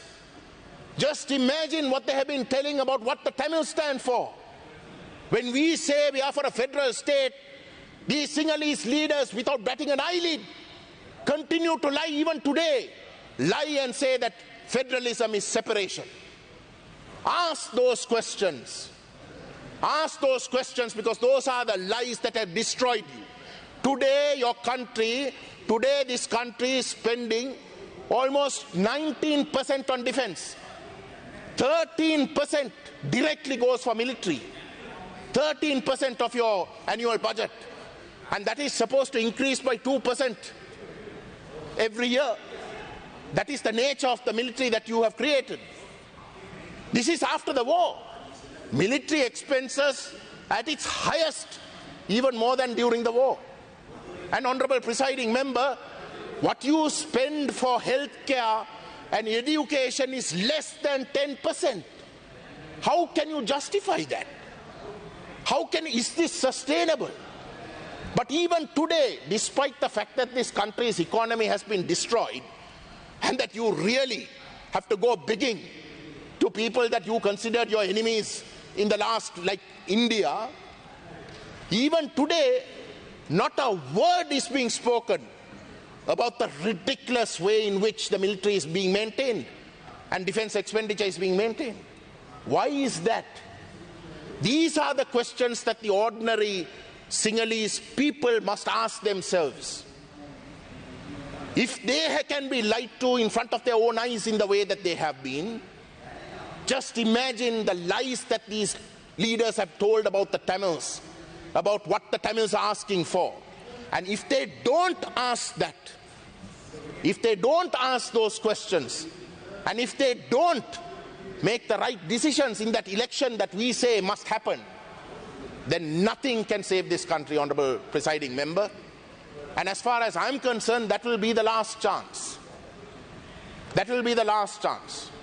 When my father was assassinated by the Chandrika Kumartunga government, honorable presiding member, members of my family who had settled abroad, please wind up. Members of my family who were settled abroad asked me and my family, my mother and my sister, to come abroad, to declare asylum and to come abroad. But despite the fact that my father was assassinated, something in me, despite all the evidence to say that this system is not going to be changed, something in me said that it is the leaders that are at fault, that the Sinhalese people have not been told the truth, that one day if they actually can have an opportunity to know the truth, that they might change the right, take the right decision. That is that moment that I thought then has come. And if this opportunity, in this moment, if the Sinhalese people don't open their eyes, and if they don't accept the fact that Sri Lanka is not just for the Sinhala Buddhists, that it is for the Tamils, it is for the Muslims, and it is for the upcountry Tamils and the Burghers and whoever. Please wind up. If you don't change the system accordingly to recognize that there is the Sinhala speaking nation and the Tamil speaking nation in this country, and if you don't change that system to one of a federal nature, then this country will fail. It will fail because you will have to continue your defense expenditure.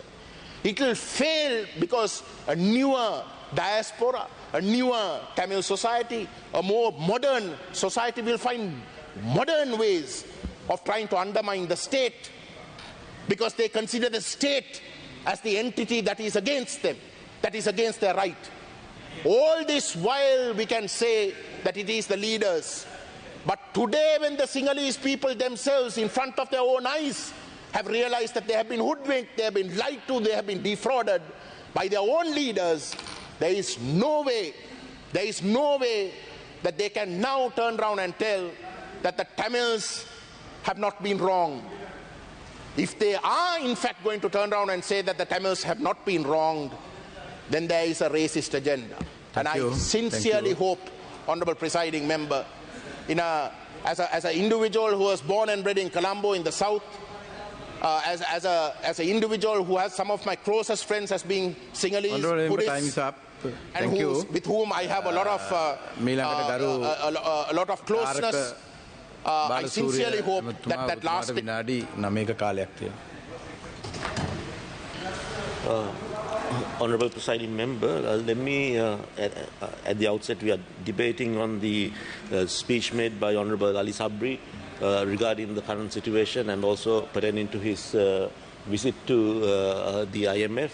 But at the outset, let me congratulate on my friend Honorable Gajendra Ponnambalam on his speech. I think he made certainly very valid points. I certainly agree with him that we really need to look at how the country is being governed. And if a new constitution is in order, certainly we can look at a new constitution.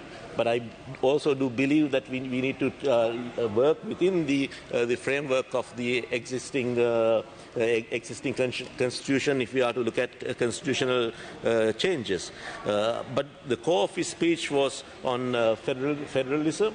And I do believe that the devolution of power is a necessity, and I have also, as a member of the provincial council in which you and I both served, but I also think that we need to do it in steps or in stages. Because we need to understand that there is mistrust between communities, particularly the Tamils and the Sinhalese. So devolution of power, I do agree. But we need to do it in stages, and I think that is something we should seriously look at. But I also want to speak in general about this current situation of the country, Honourable Presiding Member. And I'm not the one to give advice or so, but I do think that in the morning that there's a responsibility on the parliamentary members and the Speaker on how we conduct ourselves. We saw that we don't pay any attention to the standing orders. We don't pay any attention to parliamentary traditions. We want to try and make we want to make sure that our voice is heard.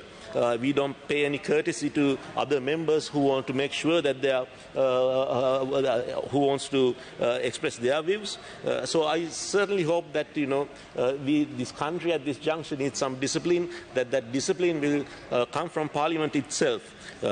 Honourable Presiding Member, pertaining to the current situation, the Foreign Ministry under Professor G.L. Pieris has been embarked and been working on with the Finance Ministry in order to see how we can best get this country out of this situation. We have approached friendly countries bilaterally, seeking help in bridging finance and in areas such as in assistance to provide us with medicine and other necessities which prevail. We have also reached the multilateral organizations, and we have also reached the friendly countries. There's a process of SDR, special drawing rights, and we understand that if some countries have excess SDRs, then certain other countries might be able to utilize those SDRs. I yesterday had a meeting with Honourable Janaka Wakkumbara to see how best we can initiate the action. If there is a food shortage, how we can initiate any action pertaining to getting some food from the SARC food bank. So it's not that these things have not been done, but as Honourable Finance Minister stated, that I think that at this juncture it is very critical that everybody works together. I don't think we can come out of this situation if parties don't come to work together. Now. What we debated most of today and most of yesterday was pertaining to the vote on the Deputy Speaker. People were saying that there were deals within politics. I think that politics in general is full of deals, and politics will never be based on morality. So our position pertaining to selecting the Deputy Speaker was that we had already given that position to the SLFP, and we took the position that if SLFP nominates any candidate candidate that we will not oppose that. But we know that perfectly. We are perfectly aware that the SLP wants to conduct themselves in the opposition, and we are completely all right with that. And as pertaining to the confidence of whether the Prime Minister enjoys the confidence of this House, I think no confidence motion has been put forward. So I think we should take the no confidence motion into debate sooner rather than later. But let's see what will be the outcomes of the no confidence motion. One outcome will be the government can retain its majority. What then? Would the ground situation change the government retains its majority? I don't think so. Another situation is that the government can have a majority, but nonetheless not have the 113. Then what happens? Or the other situation is that the leader of the opposition can be invited to form a government. So I think it's fair that the SLFP is making that request. If they succeed in a no confidence motion, what will be the next step? Because we need to have a legitimate government controlling the state of affairs. Otherwise, this country will move into anarchy. I also think that there is a parliamentary responsibility at this juncture. The Honourable Speaker can discuss with the party leaders and maybe have some parliamentary committees to see how we can bring dollars into this country, or how we can send people overseas, so we can take all these measures there. Now, as I was planning on talking on the restructuring, because the restructuring itself is going to take a lot of pains. A good way to, a good future indication is that, if you compare ourselves with the countries such as Ecuador, or if you look at the Caribbean countries, there has been debt restructuring which has been done. And most of the debt restructuring, if you have a fair assessment, has been somewhat, where the results are sometimes positive, and at other times we cannot say that the intended results took place. So this is a process in which we all need to work together. I think even if the SJB and the government gets together, and if the JVP does not get together or form a government, then I don't think we will get out of this situation. Because we know, although they have 3 members in this House, we know that they have sizable control in the trade unions. And then what will that result in? If we form a national government without the JVP, what will that result in? So I think at this juncture, if everyone can join in some form of government, and if even the TNA and Honourable Gajian Ponnambalam can join in the government and bring that legislation which you speak of, and if we then we don't need to have another election, but or we can have an election after a stipulated period of time. But at this juncture, going for an election might not be the most practical solution. The election itself costs something of to the amount of 10 billion rupees. Do we have the resources to go to the election is also a question. So I think we need not wait. We can bring these the legislative changes which the people are talking about. If anybody who can command the majority of this House, Honourable Prime Minister has said that he will be more than glad to resign. But if he resigns, what next? If he resigns, what next? So all I'm asking from the opposition members and the government members is that we need to face this situation with a plan. Thank you for your time. Suti, මීළඟට ගරු hectare අප්පුහම් මන්ත්‍රීතුමා ඔබතුමාට විනාඩි 7ක කාලයක් තියෙනවා. මුලාසනය ඔබවන ගරු මන්ත්‍රීතුමනි, විශේෂයෙන්ම අද වෙලාව ලබා දුන්නට කතාවක් කරන්න නෙමෙයි බලාපොරොත්තු වෙන්නේ. කතා කර ඉන්න වෙලාවක් නෙමෙයි මේක. මොකද හේතුව රටේ මිනිස්සු සියලු දෙනාම එළියට බහැලා මේ මිනිස්සුත් ගුටි කනවා. රටේ මිනිස්සුන්ට කණ්ඩත් නැහැ. කතානායකතුමාට එන්න කියන්න, එළියට බහැලා කතානායකතුමාට කියන්න පාර්ලිමේන්තුව මොනවද කරන්න කියලා. එක්කෝ පාර්ලිමේන්තුව නවත්තන්න ඕන, එහෙම නැත්නම් පාර්ලිමේන්තුව විසිරවන්න ඕන, එහෙම නැත්නම් විශ්වාස භංගය ගෙනල්ලා මේක දෙකෙන් එකක් කරන්න ඕනද? මෙවල මේ රටේ කරන්න ඕන වෙලාව. කතානායකතුමාට එන්න කියන්න. ඇවිල්ලා කියන්නේ මොකද්ද කරන්න කියලා. කතානායකතුමාට එන්න කියන්නේ. මිනිසුන්ට ගහන යන්නේ මේ වැඩේ. කතානායක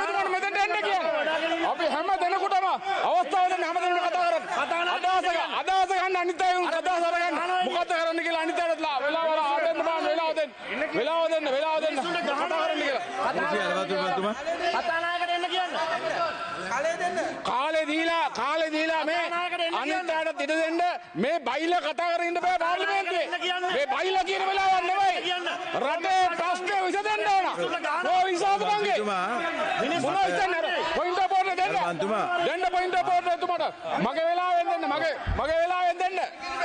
ගරු බුද්ධික මගේ වෙලාවෙන් දෙන්න. මගේ වෙලාවේ. මට කතානායකතුමාට එන්න කියන්න බෑ. කතානායකතුමාට දැනුම් දෙන්න පුළුවන්. මම මේ රටේ ප්‍රශ්නයක් තියෙනකොට කතානායකතුමා හරියන්නේ නැහැ. කතානායකතුමා කාමරේ ඉඳලා හරියන්නේ නැහැ. කතානායකතුමාට එන්න විදියක් නැහැ. ගරු බුද්ධික ගරු සභාපතිතුමනි මේ බලන්න ෆේස්බුක් එකේ තවත් නාලිකාවල සජීවීව යනවා මේ මොහොතේ. හරි මේ එළිය ගහනවා. මේ තරුණයන්ට අරගලකරුවන්ට ඉතා තිරස්චීන විදිහට මේ මොහොතේ කඳුළු ගෑස් සහ ජල ප්‍රහාර එල්ල කරනවා. හරි දැන් මේකේ මොකද්ද ඊළඟ தත්ත්වය? මේ නරක தත්ත්වය ඇති වෙන්න ඉඩ දෙන්න එපා. හරි මේ කතානායක ගෙන්නන්න. නැත්නම් මේ පාර්ලිමේන්තුව කුඩු පට්ටම් කරලා දාන තත්ත්වයක් ඇති වෙනවා. අපිට මේ කාලකන්ණි තත්ත්වය ඇති කරන්න එපා රටේ. ඒකයි කියන්නේ. ඒ නිසා මේ රටේ වෛරයක් ඇති වෙලා තියෙන දැනටමත් ඒ වෛරයට බාධා වෙලා තියෙන තත්ත්වය ඇති කරන්න. කතානායකන වගකීම් හැමදෙරුනේ පළවෙනි පේලි දෙක තුන එකෙක් කෙනේ මොකද්ද මේ තත්ත්වය? ඒ නිසා ගරු මූලාසනාරුට සභාපතිතුමනි කරුණාකරලා කතානායක ගෙන්නන්න මේ වගකීම් හැමදෙරු ගෙන්නන්න. මේ මොහොතේ මේ සියලු දෙනාට බලන්න පුළුවන් මන්ත්‍රීතුමාලා වාඩි වෙලා ඒ නිසා මේකට මන්ත්‍රීතුමාලා වාඩි වෙලා කතා එක මන්ත්‍රීවරයෙක් කතා කරන්න. ගරු මන්ත්‍රීතුමාලා වාඩි වෙලා එක මන්ත්‍රීවරයෙක් කතා කරන්න. ගරු ජේසී අලවතුල් මන්ත්‍රීතුමා. ගරු මූලාසන මන්ත්‍රීතුමනි දැන් ඇත්තටම මේ තත්ත්වය තුළ පාර්ලිමේන්තුවේ අපි කතා කරනවා නෙමෙයි අපි කතානායකතුමා බාර දීලා තියෙන විශ්වාසභංග දෙකක් ජනාධිපතියට විරුද්ධවත් ඒ වගේම ආණ්ඩුවට විරුද්ධවත් අපිට අද පක්ෂ නායක රැස්වීමේදී ලබා දීලා තියෙන පිළිතුරු අපිට සායමිකටවත් වෙන්න බෑ. අද එළියේ ජනතාව ඇවිල්ලා මේ වෙනකොට එයාලට කඳුළු ගෑස් ගන්නවා පහර දෙනවා. අපිට අවශ්‍යයි වෙලාවක්. අපිට දිනයක් අවශ්‍යයි. අපි කතානායකතුමා ඉල්ලන්නේ අපිට අවශ්‍යයි දිනයක්. කවද්ද මේ විශ්වාසභංගේ සාකච්ඡා කරන්නේ? ලබන සතිය දිගටම පාර්ලිමේන්තුව තියලා මේක සාකච්ඡා කරන්න. එළියේ ඉන්න ජනතාවට රටේ ජනතාවට අපි විසඳුමක් දෙන්න ඕනි. මේ පාර්ලිමේන්තුව රැස් වෙලා වැඩක් වෙන්නේ නැහැ නැත්තම්. මම කතානායකතුමා දැන් ගරු හරින් ප්‍රනාන්දුමන්තුව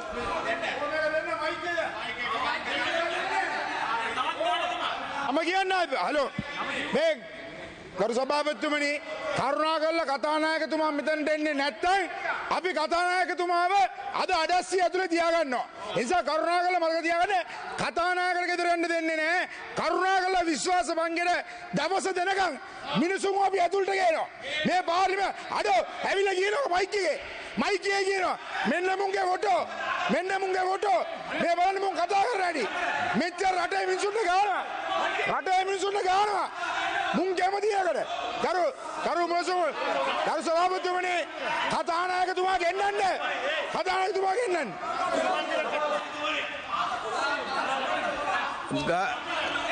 ගරු තාරක බාලසූරියවන්තුමා මූලාසන මන්ත්‍රීතුමනි මං හිතන්නේ දැන් ඔබතුමා මේ පුටුවේ ඉන්නේ.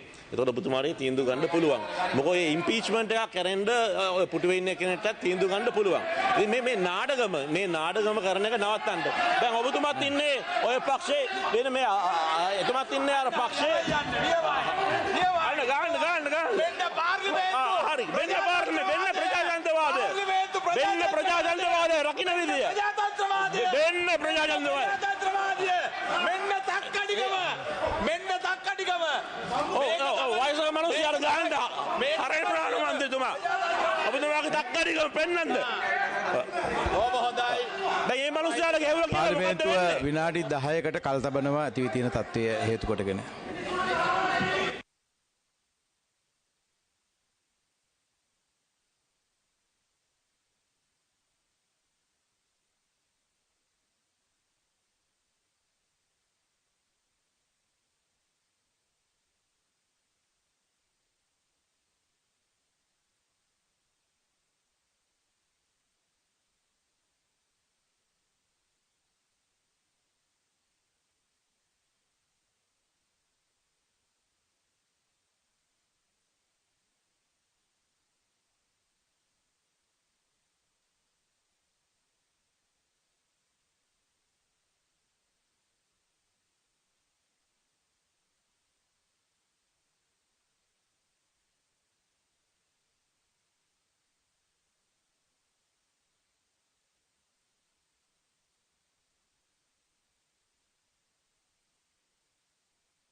අද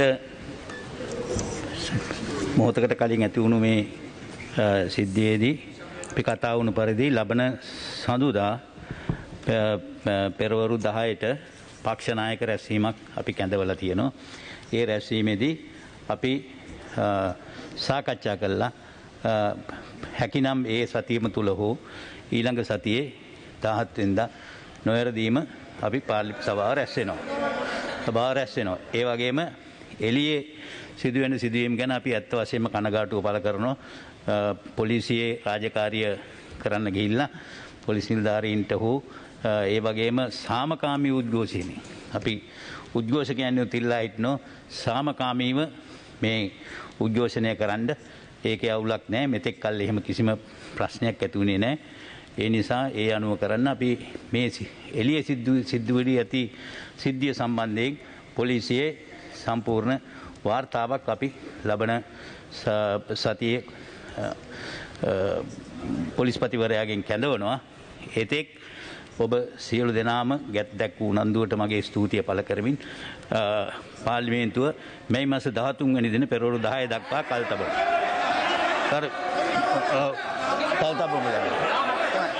17